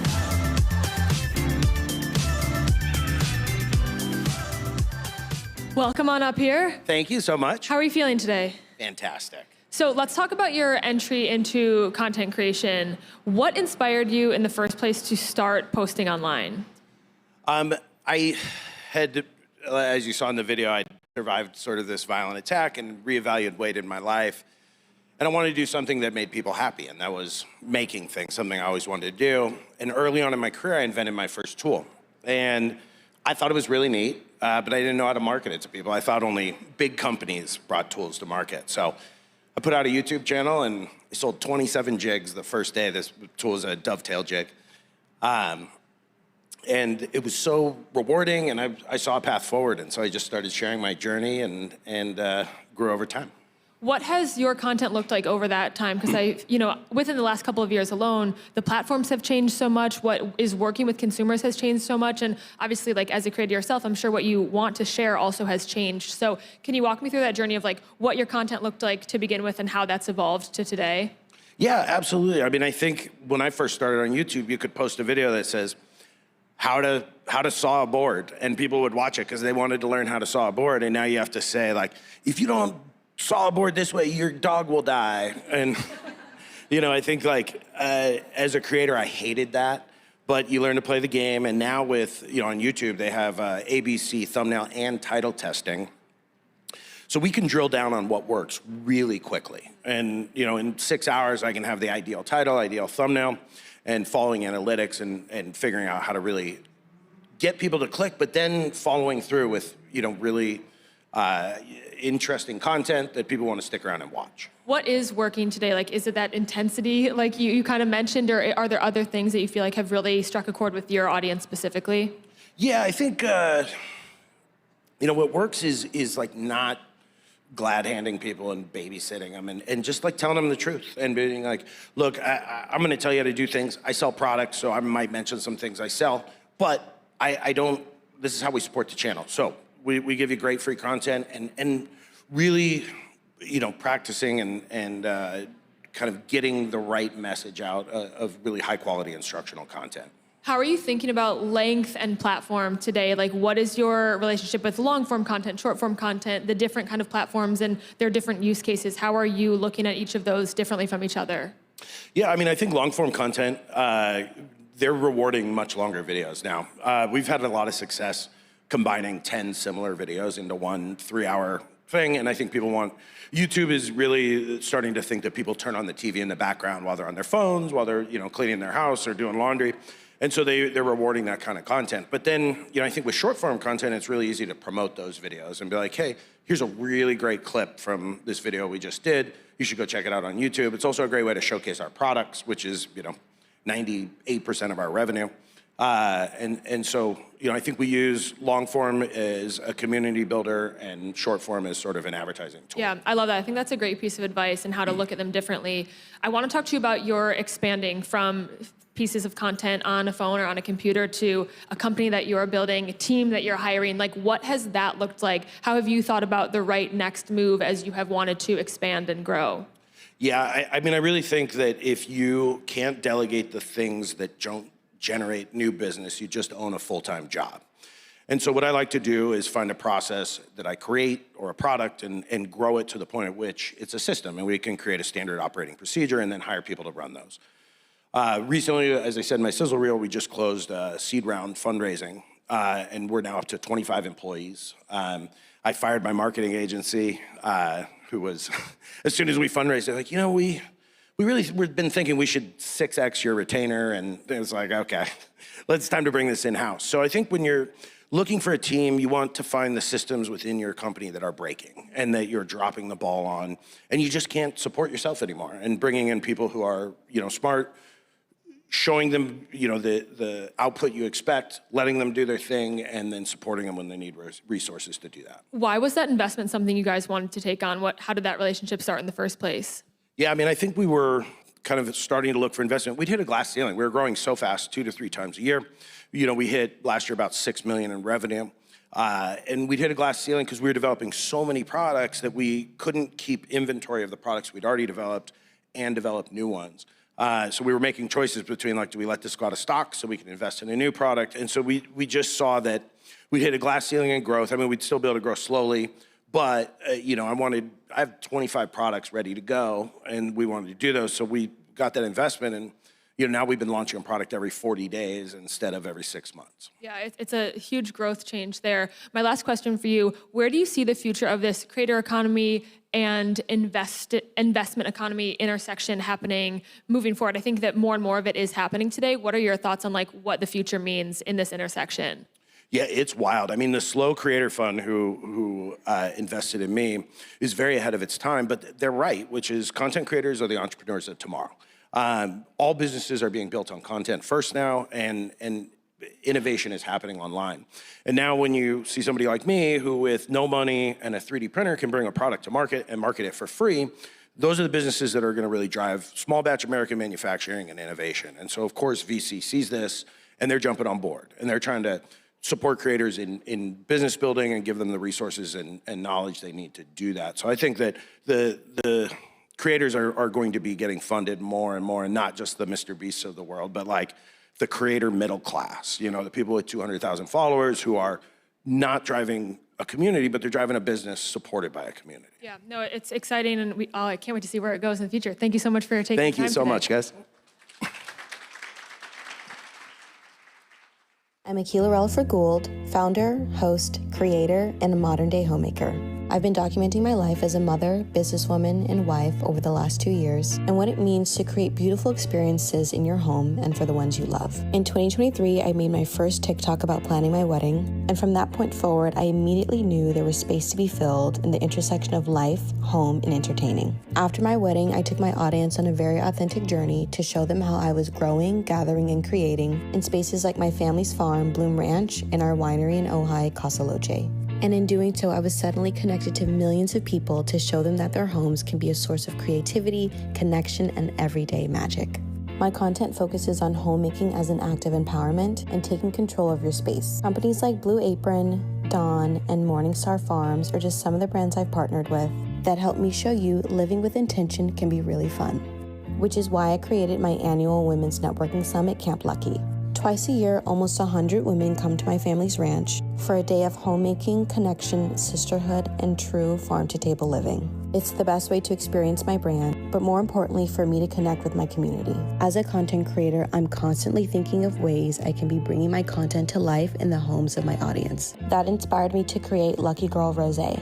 It's a zero-carb, zero-sugar wine brand produced at my family's winery, and a small way that I can feel connected with my community by sharing with them my love for homemaking and entertaining. Lucky Girl Rosé is more than just a wine brand. It's for those who crave and value the art of relationships, who understand that food is a love language, and that some of the best business deals aren't negotiated in the boardroom, but at home in the dining room over a great glass of wine.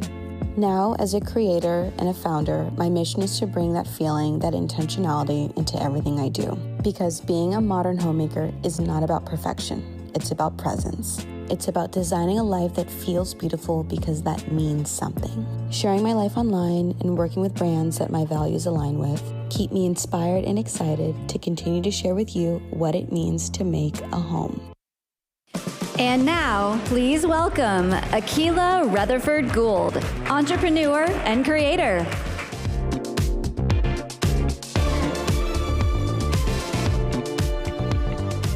Hello, Akquila. Hi. Welcome to the Upfronts. Thank you. I want to get to know a little bit more about your early days in content creation. You mentioned that in 2023, you created your first TikTok about planning your wedding. What was the goal when you posted that first post? I think it was also really trying to experiment with a platform that felt intimidating to me, and thought that this could be the perfect opportunity to lean into something that I was already doing regardless and could just put a camera up and film it.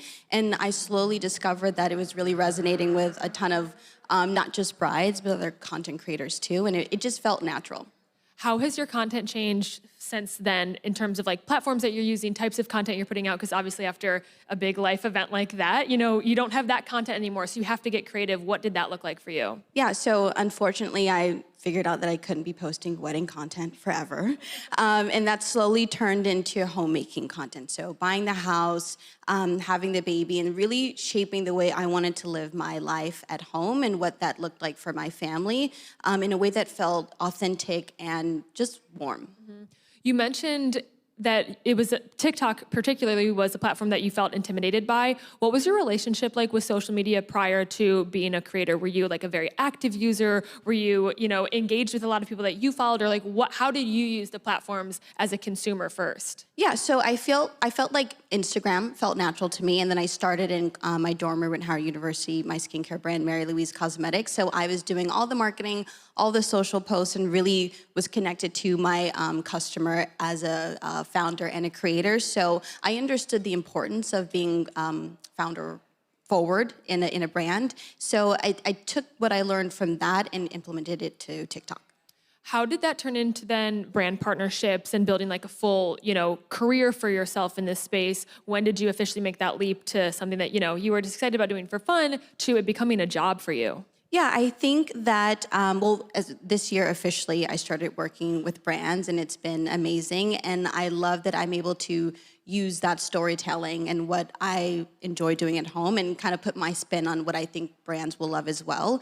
My family's ranch, Bloom Ranch in Acton, and their winery in Ojai, California, are also ways that I was able to connect with brands and show them, okay, well, instead of filming this inside, let's go outside and show them different angles and different ideas that I think would resonate with them. What has resonated today? Like with your community specifically, what's working? What do you feel like really, especially with like selling a product or just like sharing an idea, what is like drawing their eyes in such a crowded ecosystem online? My audience loves like the most when I'm like dying in my videos, when I'm working the hardest, when I'm making an 8-course meal for a dinner party, and I just think that it really just lets them look behind the lens of what's really going on in a way that's authentic. And I think when we're talking about homemaking, there's a lot of stereotypes about that. So showing all the work and all my crash outs that I have before guests arrive really is resonating with brands in the audience.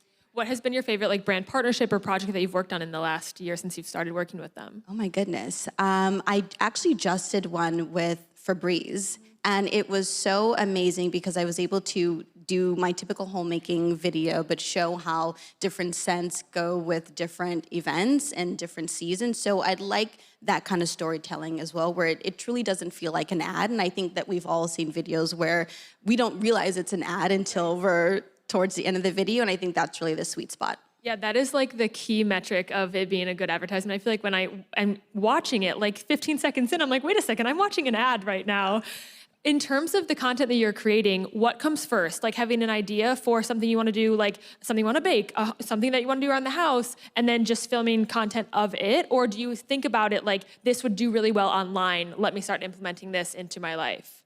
I think, so my thought process around it is I go by different seasons and also think about what content is missing online that I think that I could bring to the table too. So a lot of it is planning, but I'll also see something on TikTok and it's like, oh, this sound could definitely go with this video. So I'd say it's half improv and then half really serious planning. Mm-hmm. My last question for you, because we have 30 seconds left. In terms of building your own product brand versus your personal brand, what do you think is the biggest difference between the two, and how do they kind of work in tandem with each other today? Exactly. So I think that the personal brand is key to have the product brand. So when I launched my rosé line, Lucky Girl Rosé, it was a way for me to connect with my audience in a way that homemaking felt easy with them. So I think that in my industry specifically, you really have to like the creator to want to bring a product into your home. And wine is very interesting because it's not something, it's like fragrance. You really have to either try it in person to really fall in love with it, or you have to really like the person who's selling it to you and their messaging around it. So I think that is the key in my field, homemaking. Yeah, I think that's a great piece of advice to lean into that, especially as like so many consumers today, like you said, are going to the creator first and then maybe the product second. Thank you so much for joining me today. Thank you guys so much for listening in.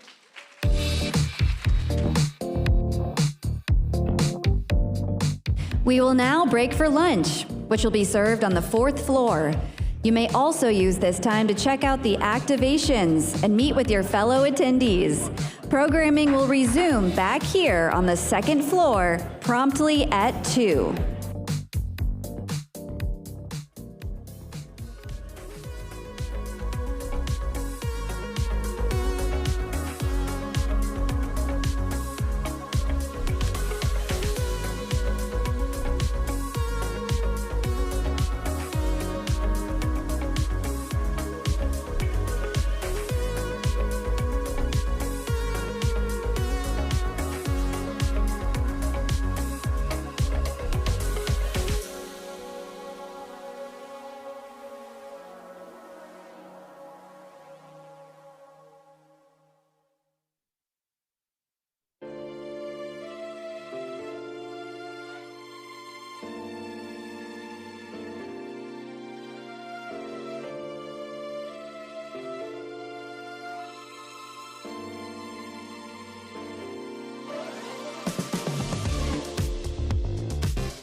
Once again, lunch is being served on the 4th floor. Feel free to also use this time to check out the activations and meet with your fellow attendees. Please remember to join us back on the 2nd floor promptly at 2.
Our programming will resume promptly at 2 p.m. Please begin making your way to the second floor.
Our programming will resume promptly at 2 p.m. Please begin making your way to the second floor.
As our lunch and activations are now closed, please make your way to the second floor to find your seats. Our program is about to resume.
As our activations are now closed, please make your way to the second floor.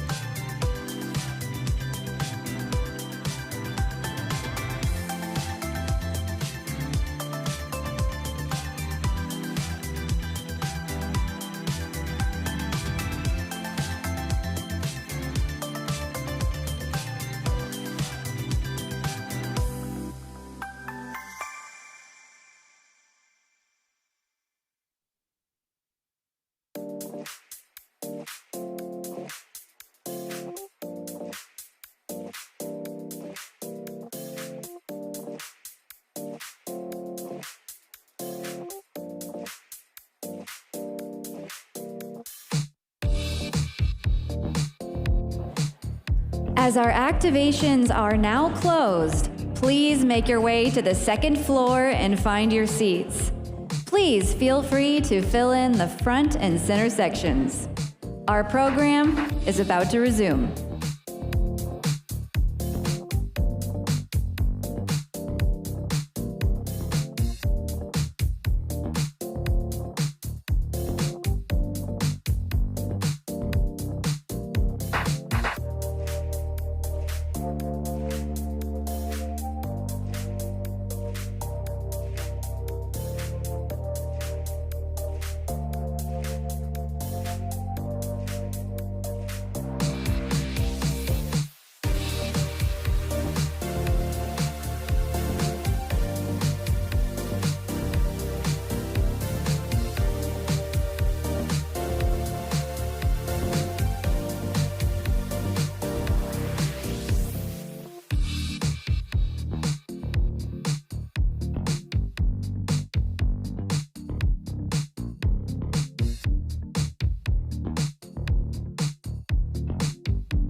We are minutes away from our program beginning.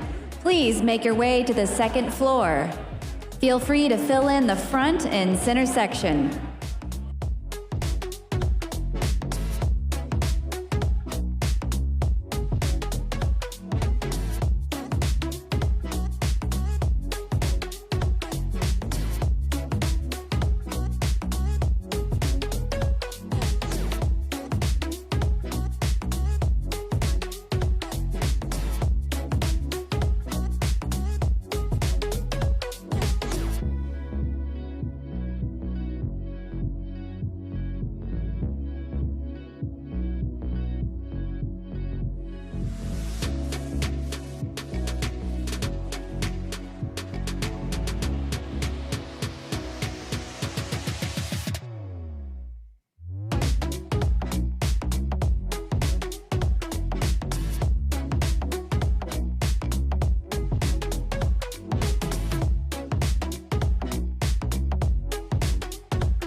Please find your seats. Our program is resuming now, and activations are closed.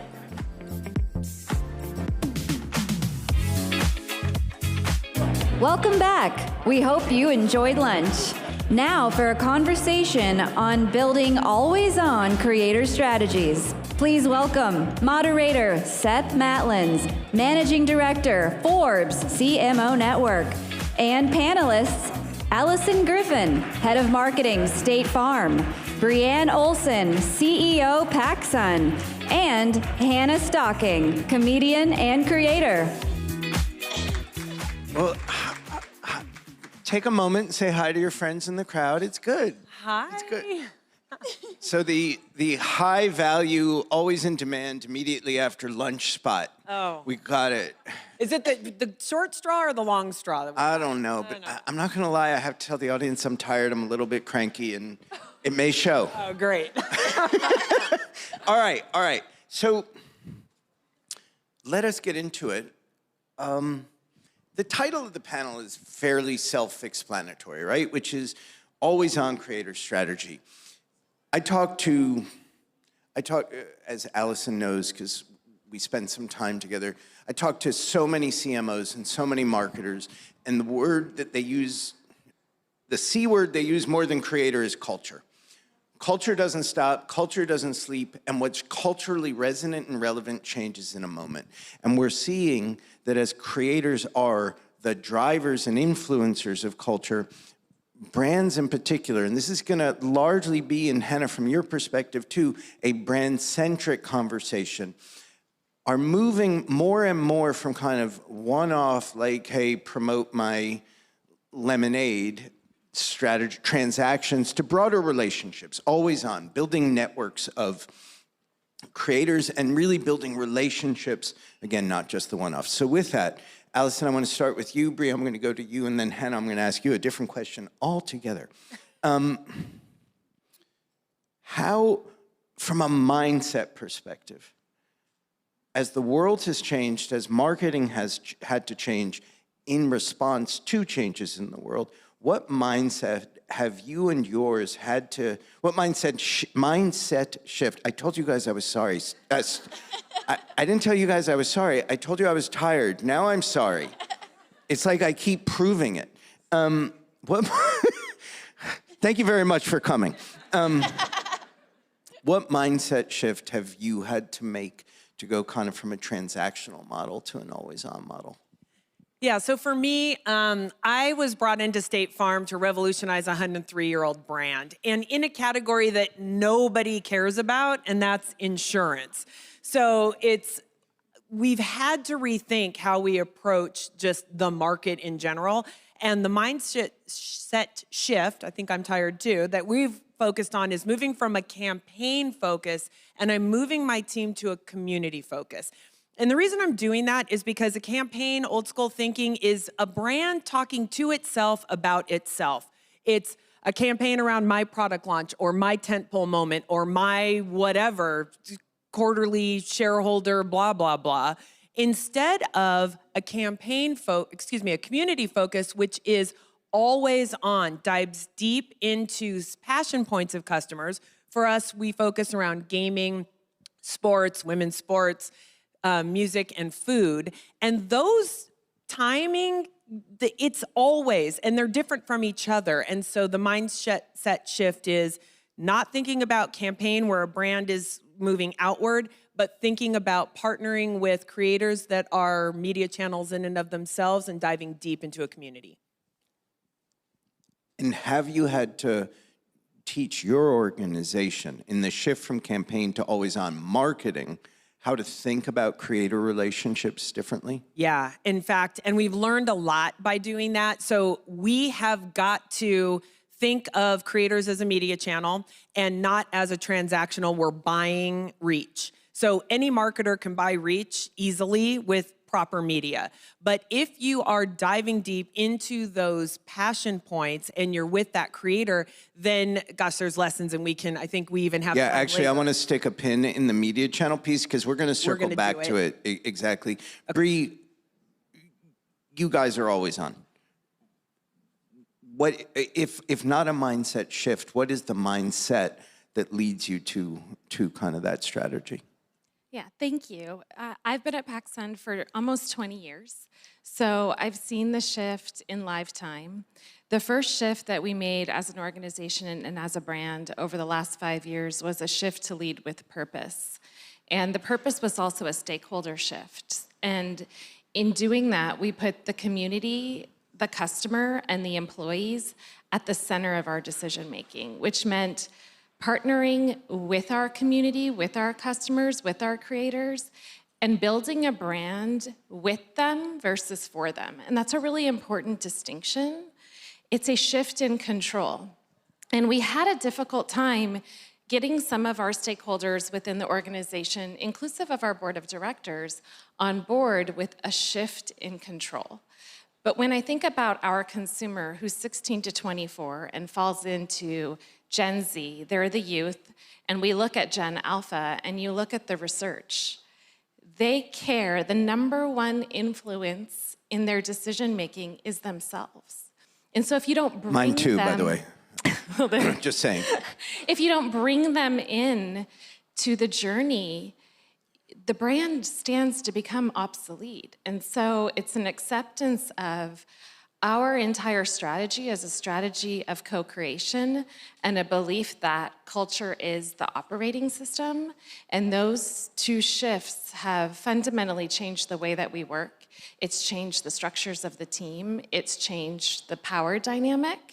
And it's yielded us some really positive results. I want to come back to, because I was talking with somebody earlier about, it's a theme that keeps coming up over the last day and a half, which is brands don't oftentimes know what the fuck they're asking for.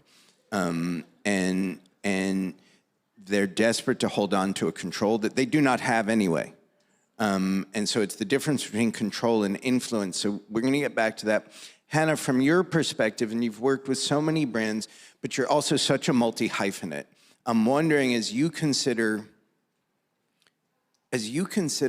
what works for you in a long-term relationship, does it vary from just a one-off kind of branded content piece, or are the elements the same, or does the long-term require brands who come to you to think differently?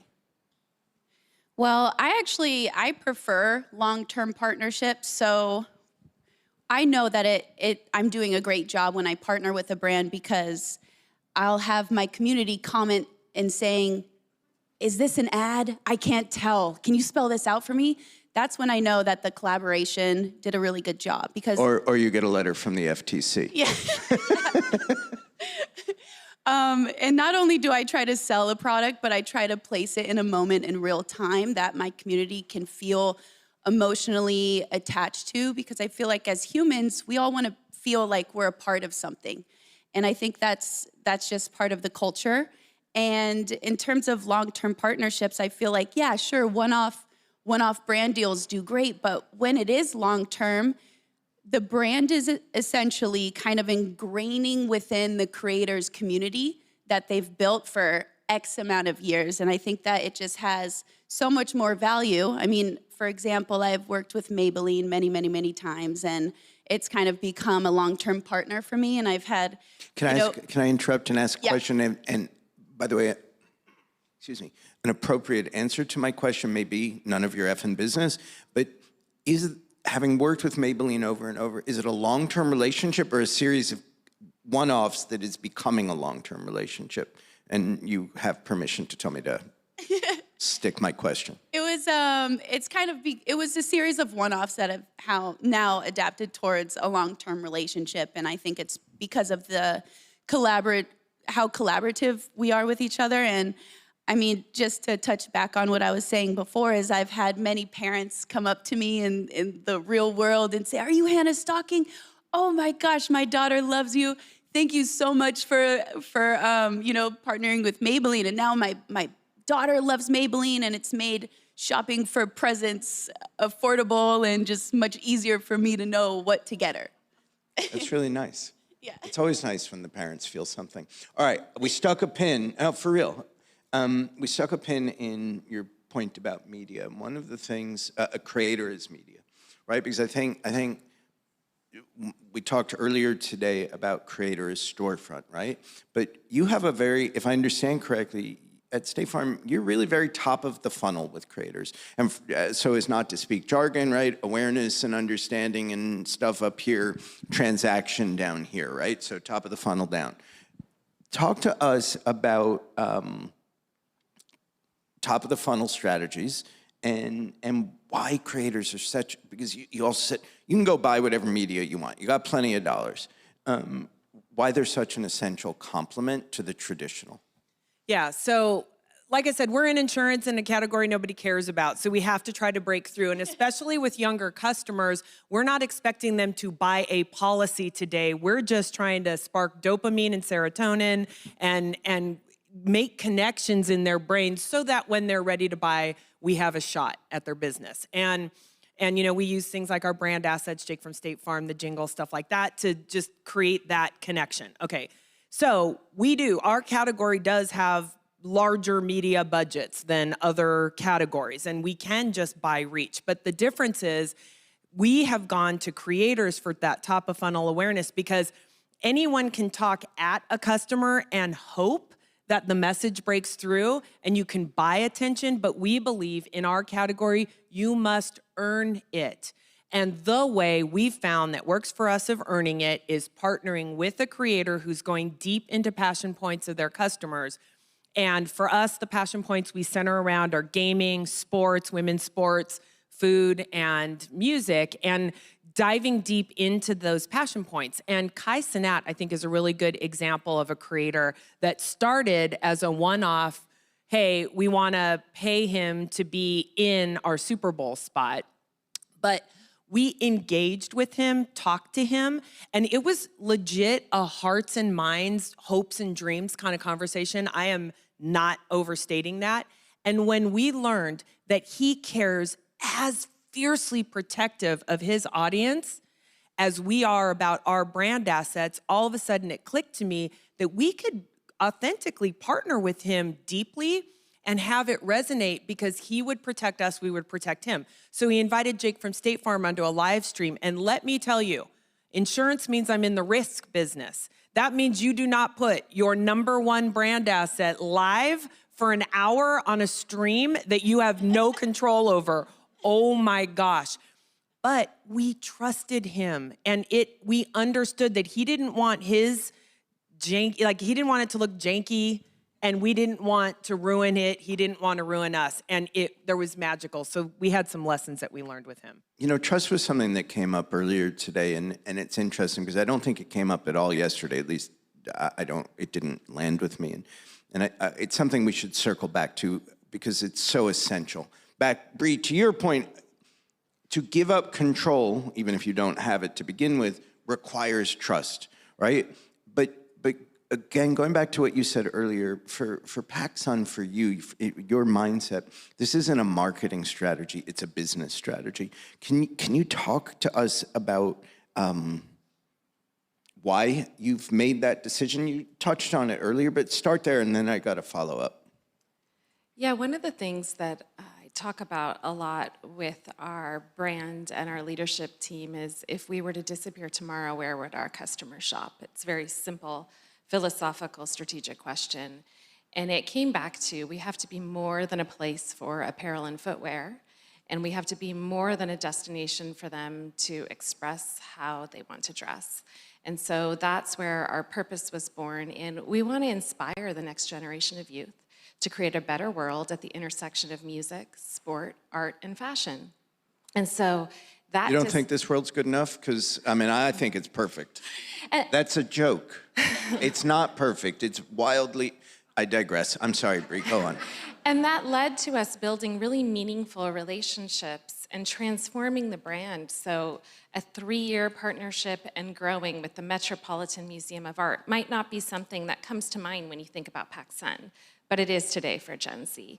And Formula One partnership, going on 5 years of building Formula One before it was a big sport. And how do you bring creators into those kind of institutional relationships? The reason that we're doing these things is because of the social listening we do with our community. So we knew they cared about the arts, and we knew that they cared about Formula One before we signed the partnerships. So we began by creating very meaningful partnerships, long-term partnerships, strategic, thoughtful, not one-off, with an intention to grow through social listening.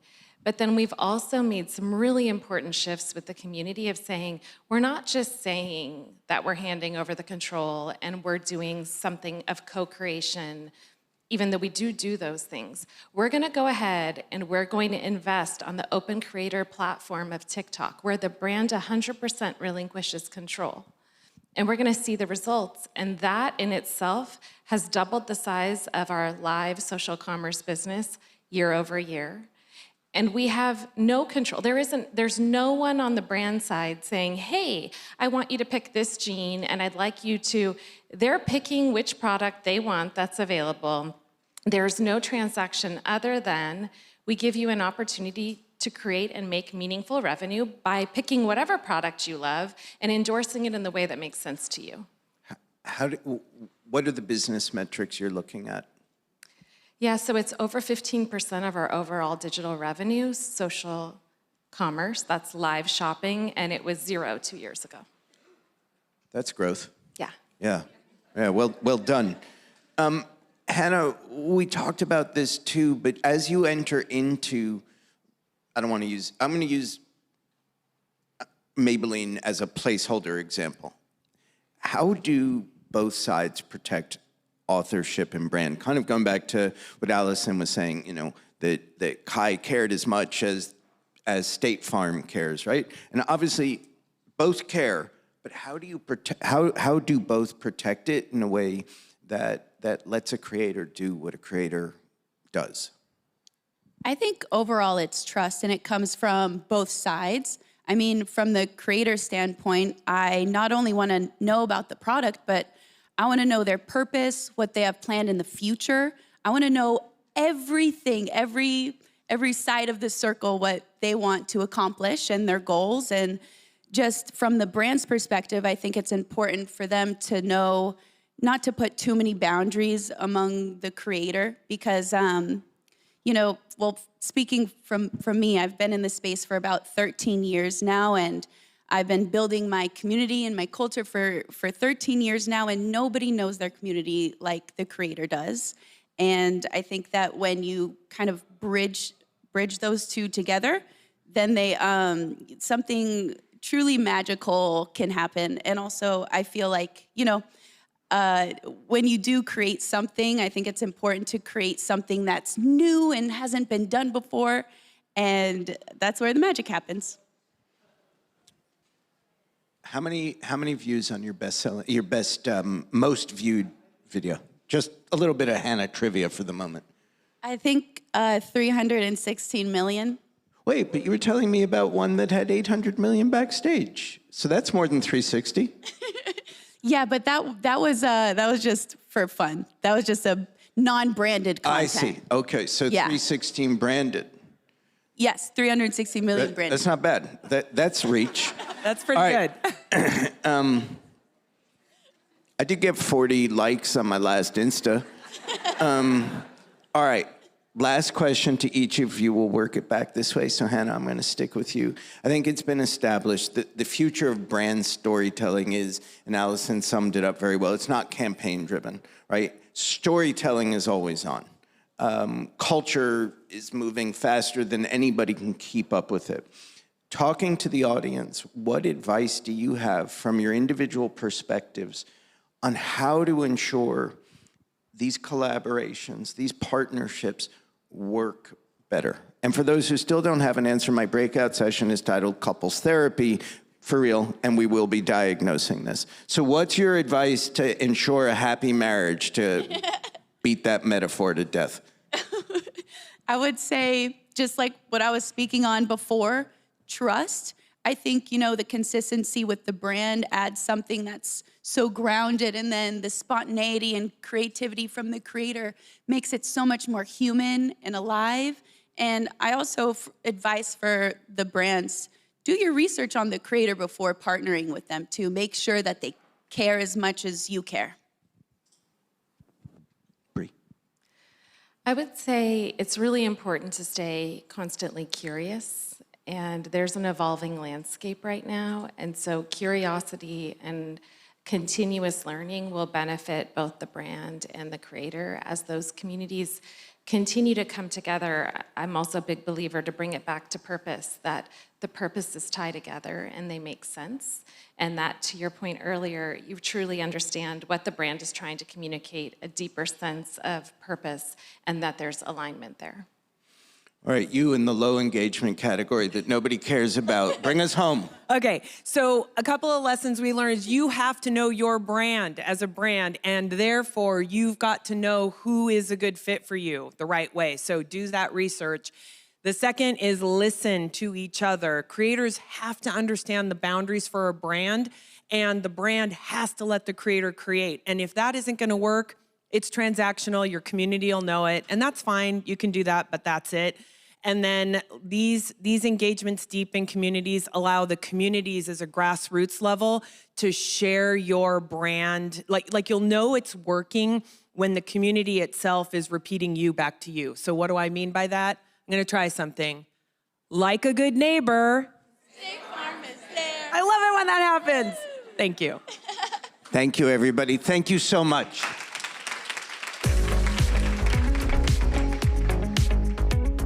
We are now excited to bring you the final round of Creator Upfronts. I am Stephanie Ceballos, co-founder of the Mommy and Me Collective and the Mommy Dill Collab. Motherhood can feel overwhelming, but it can also be beautiful, connected, and full of joy. We built the Mommy and Me Collective first to save our own family, but then it became so much more. To help other mothers feel seen, supported, celebrated every day. That mission grew into something even bigger. The Mommy Dill Collab. We built an amazing community that helps other moms find joy, connection, and save on incredible deals together. What started as just one small Facebook dill group has grown into 5 thriving communities, all built from the ground up.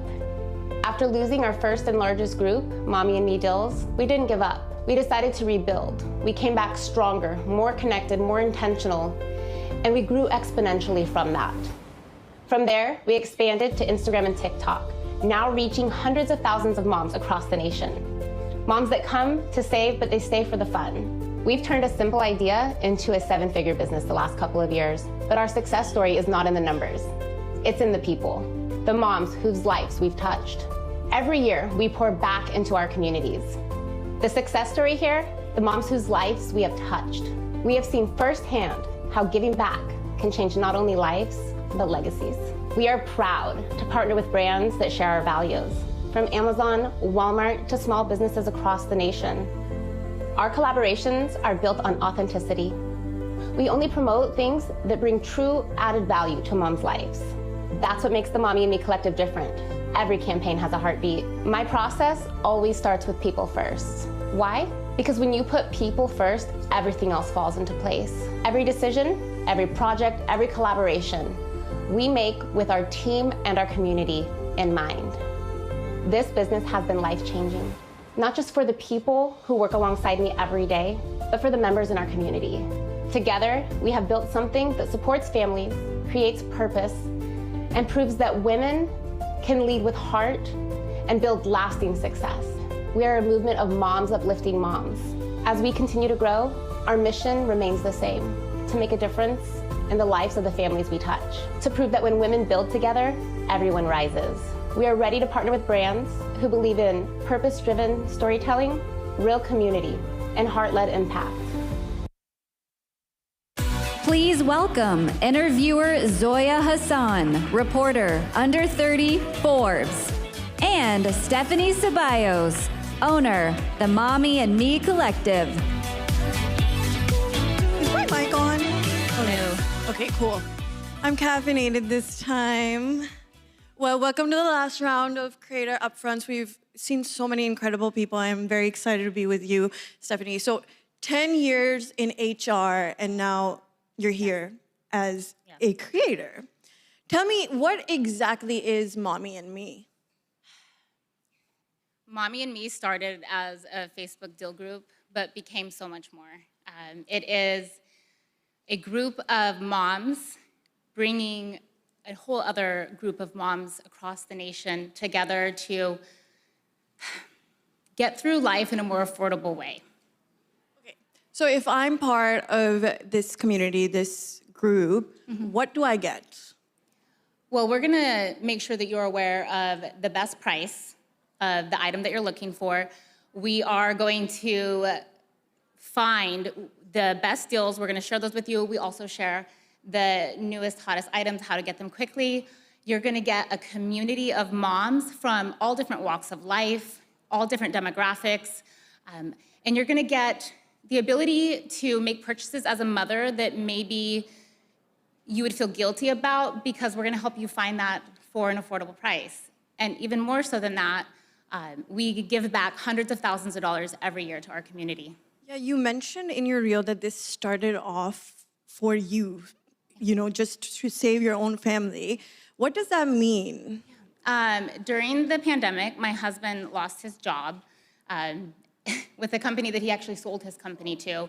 And after a year of not being able to find anything comparable, my cousin had come to me. She was a fellow deal group owner, and she said, let me show you the ropes. If you have some money to invest, we can do something with this. It started off just Amazon deals, and we borrowed from our HELOC to grow the group, and within a few months, brought on several admins, and the rest was history. Yeah, I was gonna ask, is this like a two-man job, or do you have several people working together to make this happen? With myself and my husband, who did this as a job, and I just had done it kind of like for fun around working a full-time HR career and commuting. Him and I have a team of 5 people, and then my best friend and I also started an additional business, Mommy Deal Collab, and we have a group of 6 girls. And then I also have some other staff that work, my Instagram and all of that. Tell me how brand deals come into play. We are much more focused on the affiliate marketing, so that's definitely much more our bread and butter. I have done brand sponsorships. They're just not as big for us. Love to do more, but I think, to be completely frank with you, I think a lot of brands, they don't see the value in a deal group. They really want more of the influencer, but they're missing out because deal groups are bringing you more revenue than a lot of the influencer platforms are. What would be an ideal way to get brands more involved with these deal groups? You guys, it is a tough world. We need to be sharing with families how they can get the things that they need and they want at an affordable price. Why would you not support that? Why is that not a good thing, brands? Come on. That's crazy. Yeah, that is indeed crazy. It's crazy. So in your reel, you mentioned that you lost one of your groups. Yeah, what Meta, does that here? mean? Meta, are you here? No. In December of 2023, we lost our first and largest group, Mommy and Me Deals. It was 515,000 members. That's where we all started. We had invested $250,000 in just Facebook ads to grow this group. And they took it for trademark. Yep, we even went to court. They said they would give it back, and then they said, sorry, it's deleted. So how did you pivot from there and then regrow everything? Well, I panicked a lot at first. We had to downsize. It was really hard. But, I am a fighter. I am resilient. My team is resilient. And we came back stronger than ever. We did not roll over. We got up. We are really good at adapting. And I'm going to be honest, the year after we lost her, our revenue doubled. How? Really bad things happen so that really beautiful things can happen. I believe that with all my heart. Same thing with my husband losing his job. You guys, we would have never started this.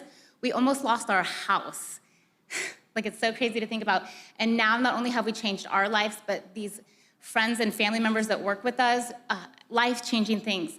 One of my admins, her daughter has been able to afford for her daughter to get stem cell therapy in Panama because of this job. Just life-changing everything bad happens for a reason, and beautiful things can come from it, you guys. I love that. Yeah. I know we only have a couple of seconds, but the mother is a very real demographic of consumer. The biggest. Exactly. Yes. So tell the brands and the businesses in this room what the mommies want. Well, we all spend the majority of our money on our kids, right? So that's pushing for the kids. Moms are going to put themselves on the back burner. Even the ones that are good at self-care and all of that, it's that lux for less. Let's make it affordable. Let's make it to where women aren't feeling guilty about purchasing the things that we want to by making everything more affordable. Amazing. Yeah. Thank you so much for joining me. Thank you guys so much for having me.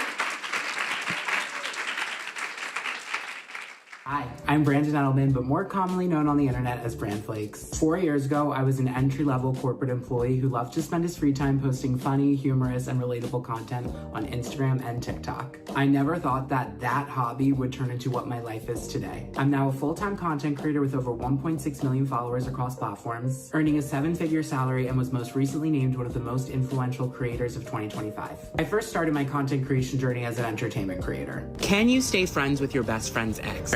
Kinds of gossip. I amassed an audience through storytime videos of my weekend escapades, rating my nights from this past weekend. But I knew if I wanted to be a breakout creator, I needed to change my creative process. So I asked myself one simple question. Brandon, what are the white spaces in the creator industry? What is no one talking about? This completely shifted my focus as a creator. I began to make educational content, giving tips to my audience on how they could grow and monetize on their own social platforms. How long it took me to start making money off posting on TikTok and how it eventually became my full-time job to post online. The hardest part of being a content creator isn't being a content creator, it's becoming a content creator. I didn't shy away from topics that many other creators would never discuss, like salary transparency or politics. I grossed $768,000 in 2024. Ooh. And perhaps most importantly, I started to find ways to use my platform for good. This year, I hit a big break in my career when I started supporting local businesses in Philadelphia that were struggling to keep their doors open. It is 7 a.m. and there is another Black female-owned business in Philadelphia that is on the verge of closing, and we need to go support her. One of those posts helped a business raise $100,000, and that prevented them from having to shut down their business completely.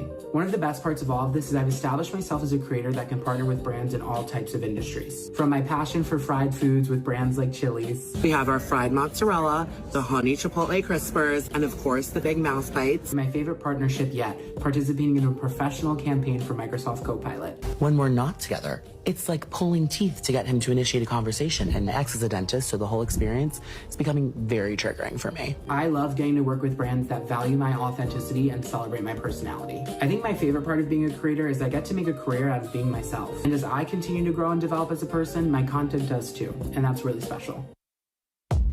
Joining Zoya in conversation, please welcome Brandon Edelman, also known as Brand Flakes, content creator and podcast host.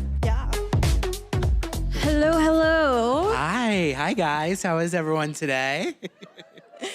Thank you so much for joining me. I'm very excited to chat with you. I want to ask the most important question first. Okay. Why are you called Brand Flakes? It was a nickname back in high school, actually. We did this thing on Twitter where we made our usernames like a play on words of our names. So that was just my username on Twitter, and then I made it my Instagram name. And people in college would just come up to me and say, "Oh, you're B Flakes, you're Brand Flakes." I was like, "What?" I was like, "That's just like my handle, but like, okay, call me out by my handle to show me respect, period." Like, I love that. No, I love that. Also, I know I already told you this, but I think you're hilarious. Thank you. I love that your content just like spans so many different kinds of things. You know, it's not just like helping people, but it's also just being straight up humorous. Yeah. Do you ever run out of ideas? Oh my God. Yeah, I would say that's probably the hardest part of being a creator, especially like doing it for 4 years.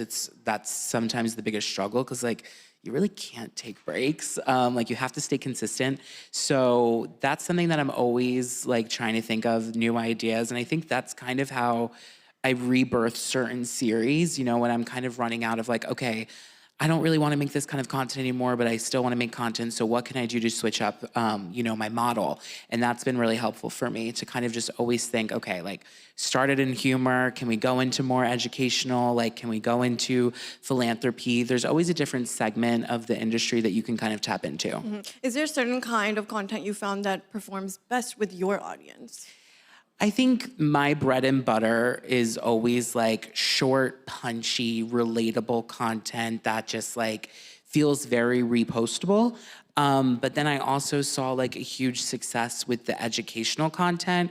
And I actually was just talking about this last night. I think when you like launch a different pillar of content, you have to be okay with maybe it flopping at first, but then the more you kind of post about it, you can build another pillar of your business through it.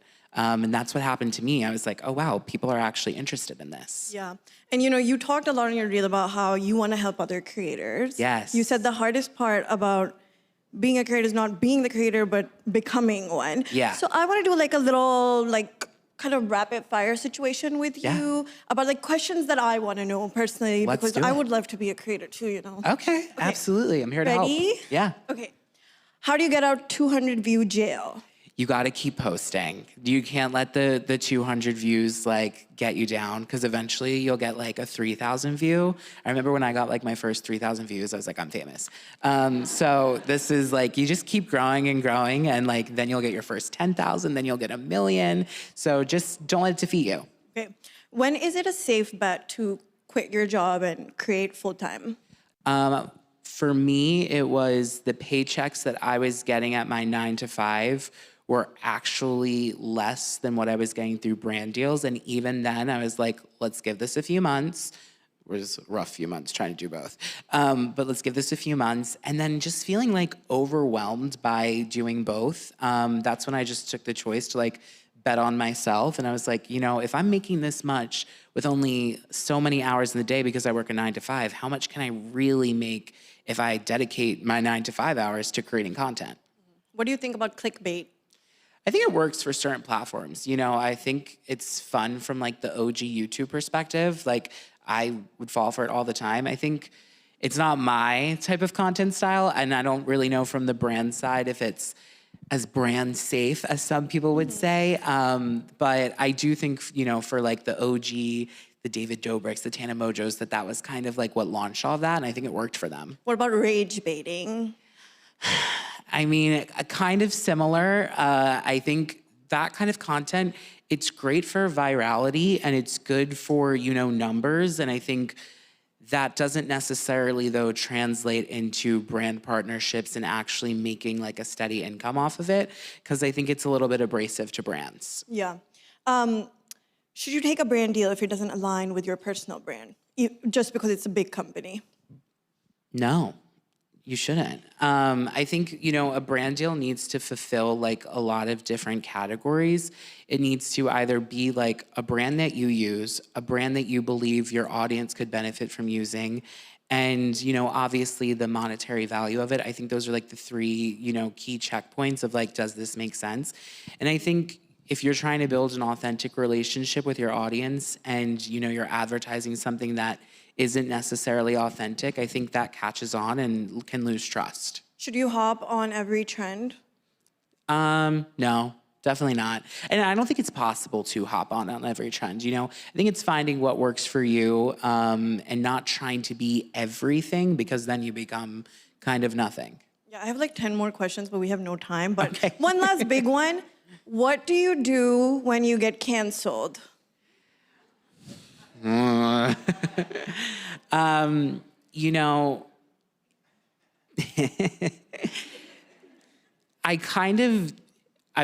statement I'm about to make, I'm 50-50 on it, but being canceled, you have a choice in it. You can either take it on the back and say, okay, I'm done posting, or you can go forward, try to grow from it, and essentially not let yourself be canceled. Like in some ways, like being canceled is a choice. Like I said, I'm 50-50 on that. But I think there is this essence of post through it. When you have a really hard day at work or you get a bad performance evaluation, you don't just say, okay, I quit. you try to move through it. And, you know, I think the same thing. Like, there's speed bumps in every career. Cancellations are scary, but you can get your way out of it. No, I like that answer. Okay. Well, thank you so much for joining me. Thank you for having me. Thank you, guys.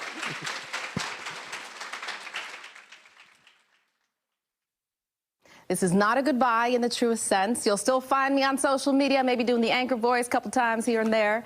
And I look forward to connecting with you all there. I'm Janette Reyes, and after 12 years in journalism, anchoring in Philadelphia and Washington, D.C., I decided to tell a different story, my own. I'm Janette Reyes, reporting live here in... It all started in the middle of the pandemic when I posted a lighthearted video making fun of the anchor voice.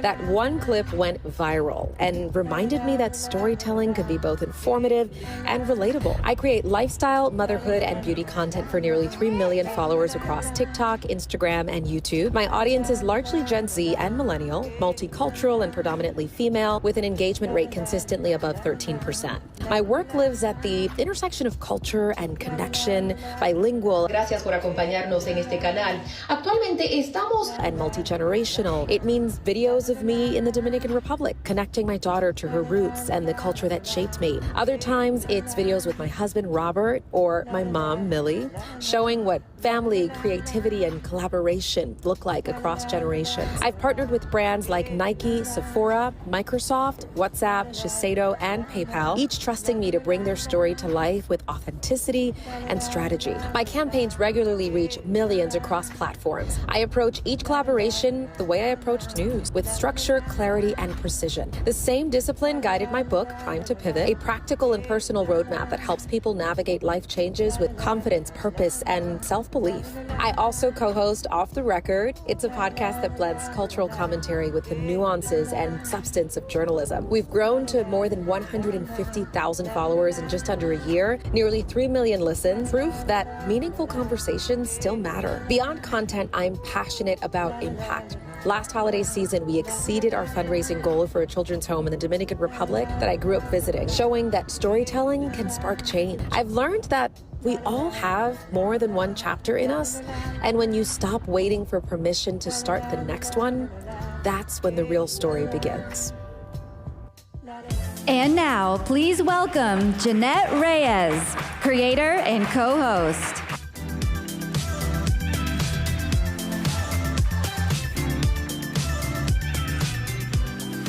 Hi, thank you so much for joining me. Of course, I'm happy to be here. Hi, everybody. So we covered a lot of your journey in that sizzle reel, but what's something that we don't know about you? Well, I'll say about the reel, it's a highlight reel. You know, you don't see how terrified I was when I decided to walk away from news, a career that I had for 12 years, and some of the self-doubt and imposter syndrome that I dealt with. But you also don't see the small and mighty team that's behind me, right? I'm with a boutique agency. I'm one of 3 clients. The other is my husband and my mom. And we've had great success, and it's a team that works really well together, and that's what you probably wouldn't be able to pick up from that video. Yeah, and I think that was my biggest question is, you know, you left this very successful journalism career to then dive into content creation where literally anything can happen. One day you could be viral and the next day you're not. So I know you mentioned it was a hard decision. How did you actually convince yourself to then take the leap? That's a great question. So I had never considered content creation as a career. I loved my job. It was something I planned on retiring doing. But it got to the point where I was turning down more than I was making. And I kind of wanted more flexibility, more freedom. I was doing news 5 hours a day. A lot of it is bad news. And I just wanted something different. And I told myself I could always come back, give this a try. If it doesn't go well, I'll just come back. But the litmus test ultimately was, a lot of people don't know that when you're in news, you're not allowed to take on any paying job outside of news for reasons of possible conflict of interest, right? So if I'm reporting on Nike or another brand and they go through a scandal, they just cut me a check, you're probably gonna wonder how objective I am. So ultimately, I got a really, really good brand deal that aligned with me and my audience and my, my values. And I said, I'm just gonna go for it. This was a sign. And 3 months before the end of my contract, I told my news director I wouldn't be renewing. How did you actually land that brand deal? Did you reach out? Did they reach out? 99% of my brand deals are inbound. And I always say that brands love proof of concept. Through your organic content, you attract the brands you want to work with. So what I did for years when I was in news is I would talk about the makeup brands that I would use that, this full coverage gets me through covering, brutal weather, or, this concealer makes it, because I was waking up at like 4 o'clock in the morning to cover the news, and it makes it look like I got a good night's rest. So I would organically talk about how these brands fit into my life, and people knew that I couldn't make any money off of it. So ultimately, brands got to see how my audience reacted and whether they would act on it, and how much they trusted my recommendations. And I started getting, emails and pitches well before I walked away from news, most of which I was turning down. Best concealer rec. Oh my gosh. I'm trying to think of the name right now. I mean, Makeup by Mario has a great one. Their concealer's great. NARS Radiant Concealer is really great. There's one that is my favorite right now, and it's not Hourglass. Hourglass concealer, y'all. It is life-changing. Try it. Trust me, you will love it. And it'll look like you love sleep, and you sleep 12 hours a day. Hourglass should give you a brand deal if they haven't already. What did journalism teach you about content creation, if anything? What journalism taught me about content creation is that storytelling is powerful. And it can be a really good brand, and you can be very popular. But if you don't know how to tell a story that is authentic to you and authentic to the brand, the ad falls flat. So what has really worked well for me is just telling a really good story and wrapping it up with some comedy too, that makes it so that it's mutually enjoyable for both the viewer and for everyone involved. I'll also say with journalism, the news goes on at 5, whether you like it or not, and you better make it. So deadlines, I don't play about deadlines. I'm very clear on making sure that my script is in and very detailed so that we both have an understanding of what we're gonna put out there. So it taught me a lot in terms of discipline, communication, and storytelling. I mean, a lot of your brand is about the pivot, right? And then you wrote this book about pivoting. So can you leave us all with just some advice and the questions we should ask ourselves when we are thinking about making a pivot in our lives? I would say one of my favorite mantras is you don't owe the old version of you a lifetime subscription. We have this belief that if you've really worked hard for the career or the job that you have right now, why would you walk away? And that it's only worth it if you stay for the rest of your life. I don't believe in that. I believe that you deserve to evolve. I believe that you owe yourself a career or a job that's fulfilling, but I also think you owe yourself a plan. So go for it and just make sure, I always say, go for it, but make sure that you do it responsibly. Amazing. Well, thank you so much for joining me, and thank you all so much for listening. Thank you.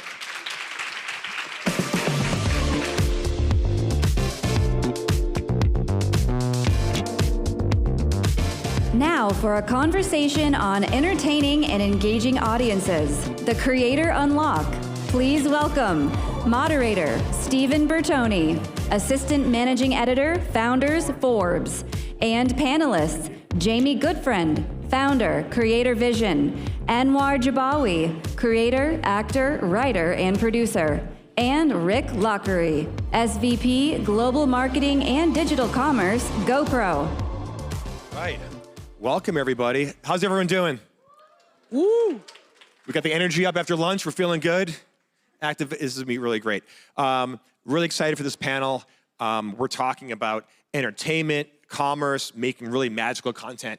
And my first question to the group is, if you're doing a deal, you're kind of serving two masters, right? You have the audience that is there for entertainment and your brand, your style, and then you have the company or the brand you're working with that they obviously want to move product or they want to get, visibility. How do you make both those two sides happy and even beyond happy, just like enthralled?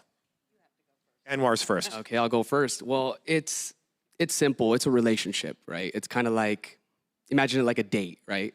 I'm personally a long-term relationship kind of guy, so I go all out on the first date, right? Hoping for a second and third date. Like the bouquet of roses and all that. Exactly, yeah.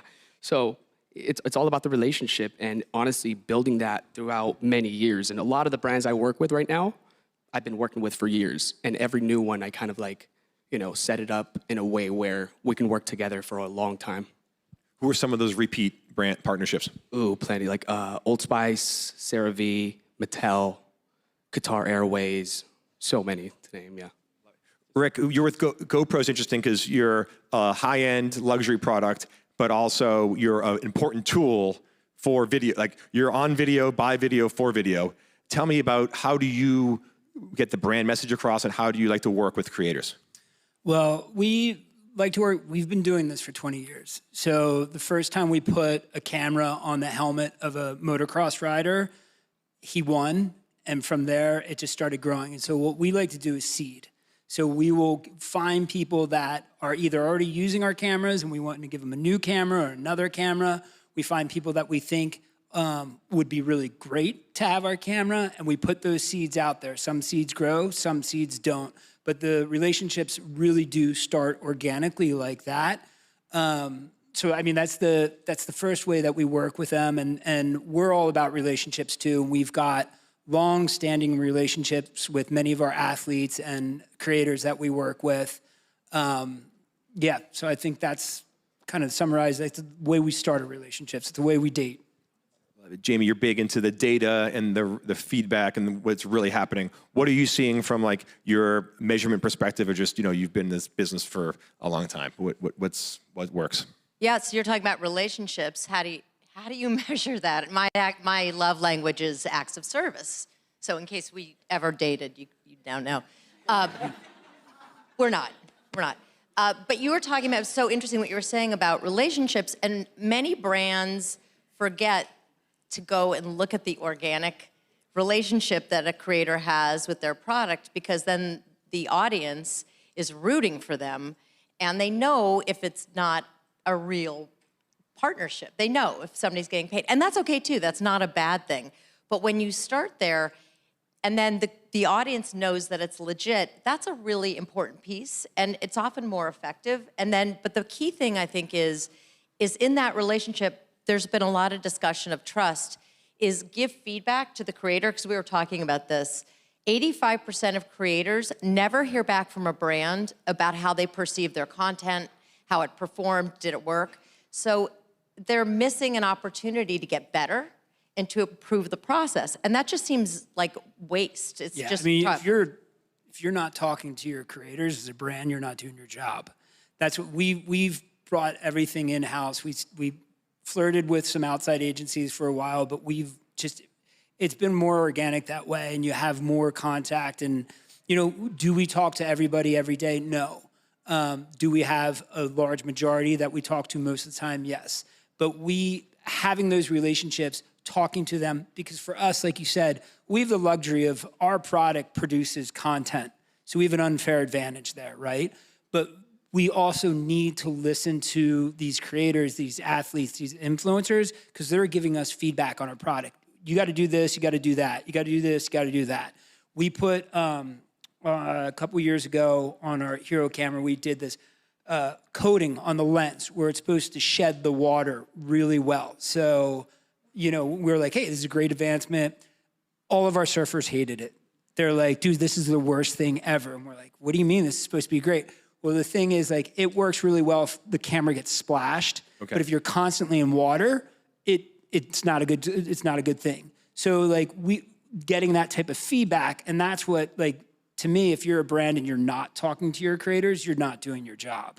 And what's the reverse? Like, what kind of feedback do you want as a talent, as a creator? So I do sometimes like show the analytics, and I kind of go out of my way, especially to the companies that I've worked with for multiple years. Luckily for me, a lot of these brands really understand comedy, right? For example, Old Spice, right? Every commercial you see. Great ad. Right, so. New ad. Thank you so much, thank you.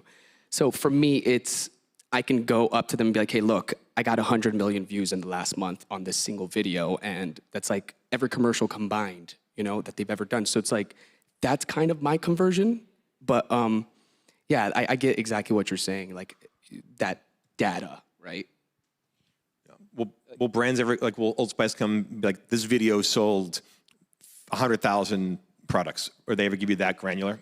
Not necessarily, but there is some success with it because they do partner with the right people. And yeah, there's that. But you were just saying before about the limited edition. Oh, yeah, exactly. So we'll find out. That's a holiday. I just did a holiday, which is a seasonal thing. So we'll see how that goes. But if, on the panel that was earlier, Bree Olson, who's here from PacSun, was saying how her community, they do product development. So it's not just electronics or anything like that. It's jeans, it's clothing. And it's such a powerful feedback loop to have your audience, your creators, be able to tell you about the product because they're already in and they love it, which is such a different, it's a different dynamic than we all grew up in, the way it's top down. I was at a conference and the CMO of Lululemon, who I can't remember her name right now, they were talking about capri leggings. And if you're a woman, you know that was like that's a thing. And they got the new kind of Lululemon capri leggings out, like, no, it was Beyond Yoga, in like 2 seconds. The supply chain was so fast. So listening is an advantage. It's a real skill.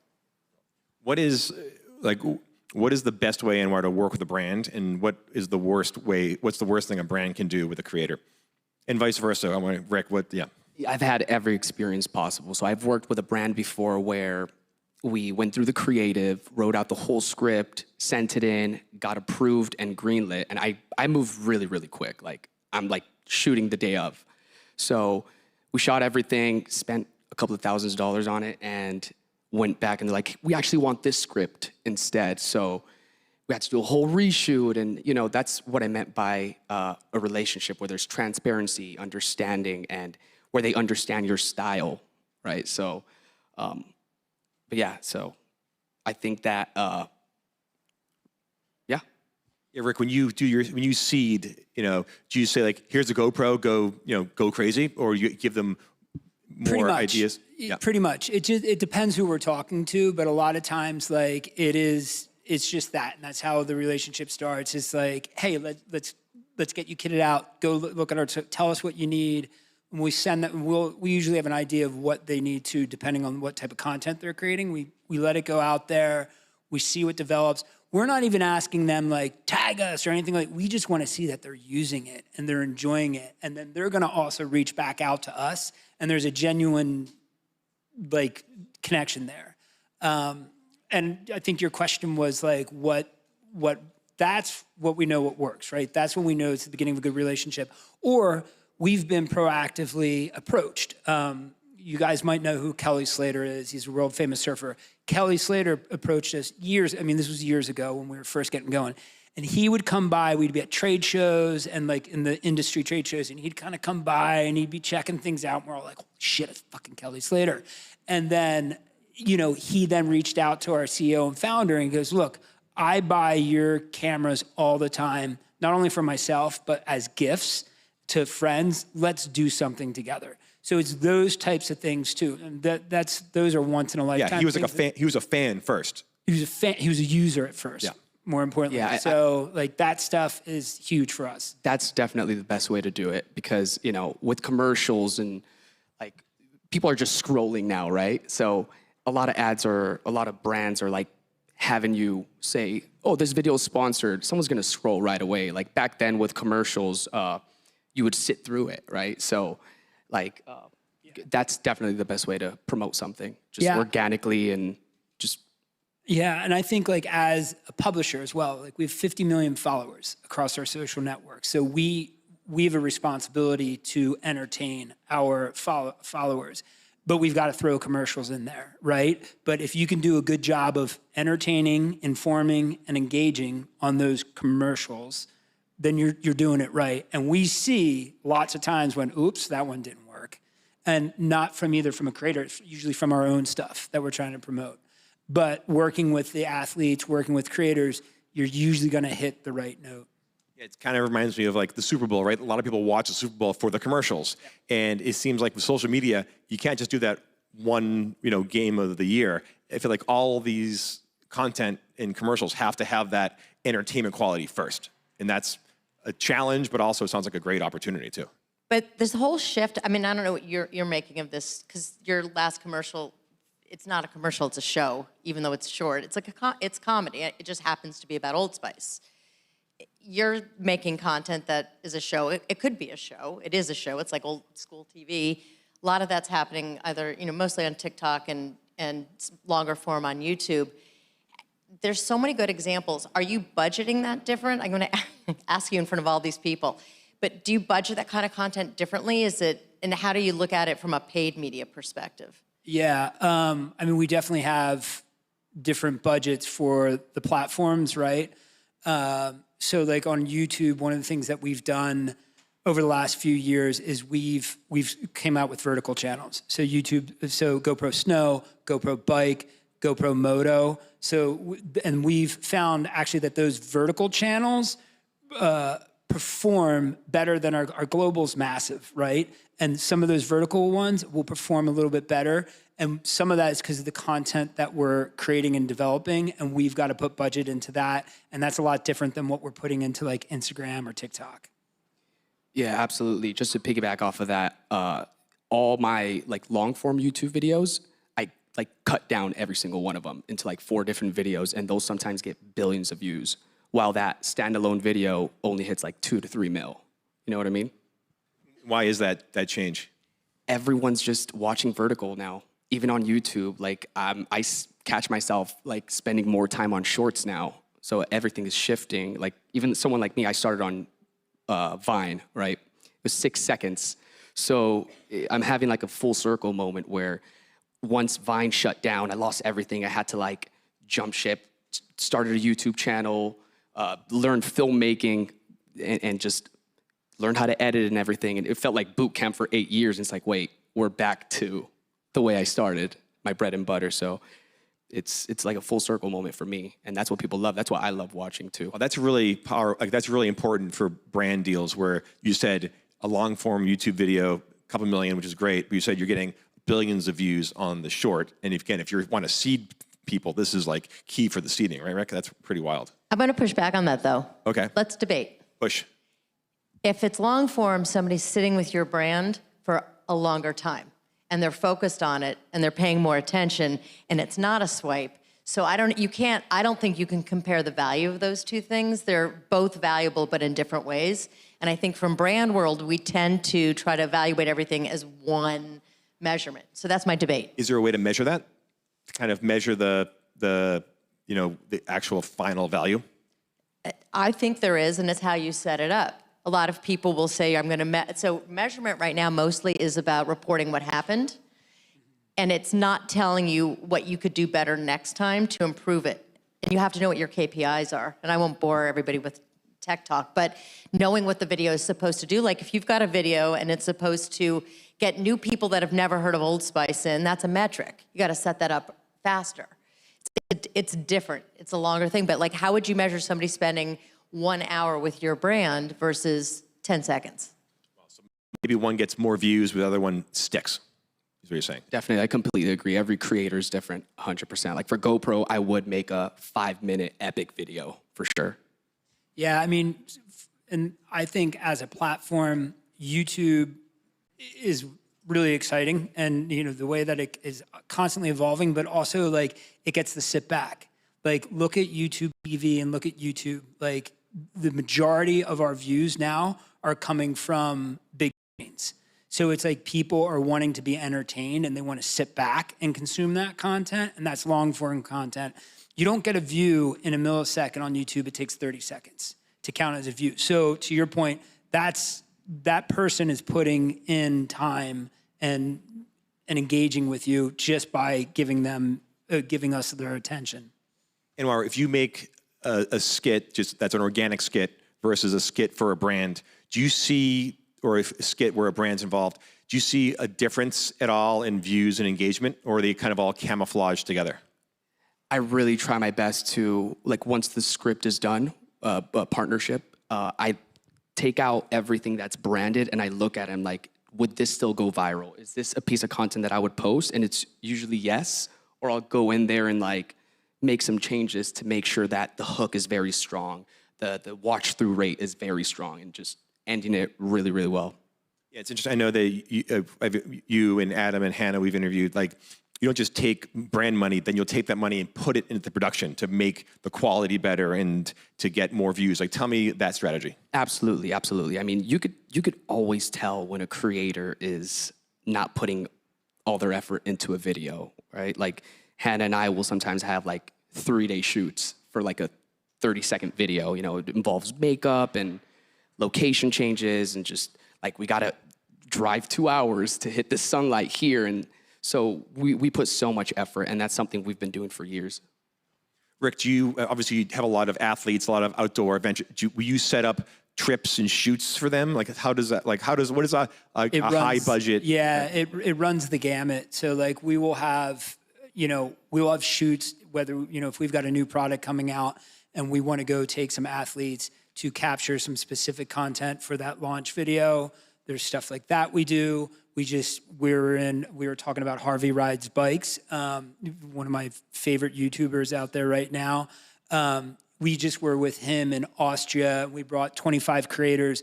We've been doing this for a long time. We call them our creator summits. So we had 25 creators, some old, some new, like Harvey to us, and we bring them together. It's usually to celebrate new product, get the new product in their hands, have them go out and have fun with it. We create a structured, like, here, there's these activities to do. Like, for example, Ducati gave us motorcycles, so we had Ducati motorcycles to ride. We have all sorts of stuff to do, and they're out there doing it. So that's like one thing. And then we have smaller activations sometimes where we work with tourism departments. So like Tourism Ireland, we just did something with them where they contact us. We select 10 creators, send them to Ireland. So there's all different ways that we work with creators, and we will have long contracts with them. We can have short projects with them. It could just be, hey, we've got this opportunity for you to go to Fiji. Are you in? Yes. Those are the best. I'm approaching 5,000 followers, by the way. So if you want Fiji. You must have some serious insurance. Yeah, we do. That sounds like an amazing. The State Farm person kept saying. I was gonna say. Yeah. I was like, well, I notice insurance. Trust me. We have like a minute left, but it's 2025, so really quick, we have to talk about AI. How are you all using AI in terms of maybe idea generation? Maybe it's picking up trends, tools, analyzing kind of that entertainment versus commerce aspect, if at all. Okay, I'll make it really quick. So for me, I just use it as a tool, editing and some producing things, but never storytelling. I feel like it's not there yet. But yeah, that's it for me, just as a tool. Yeah, I mean, we obviously use it a lot in other facets of our business, like our CRM efforts. We have a company called OfferFit that uses it to test creative things like that, but we are not using it in the content. Like we make a product that helps you capture what you're passionate about, and so we're not gonna mess with that. Now, that being said, we've seen if you guys have seen the Sasquatch and him walking around with the GoPro, like, that's awesome. We have nothing to do with that, but love the creativity there. Jamie, you have the last word here. I love that. I'm in a different category with AI. I'm helping brands figure out how to capture all of the data that's happening with creator campaigns, collect it so that they can actually use AI to analyze all that data and be able to figure out what's next, how to improve, how to predict what they should be doing as opposed to just what happened. That's a big theme, I think, for next year, is to really own your data. And for creators, too, same thing. Make sure you get your data as much as possible from the brands and find out what you can learn so that you can keep improving, too. Perfect. Well, thank you all so much. Thank you, guys. Thank you. Cheers. We will now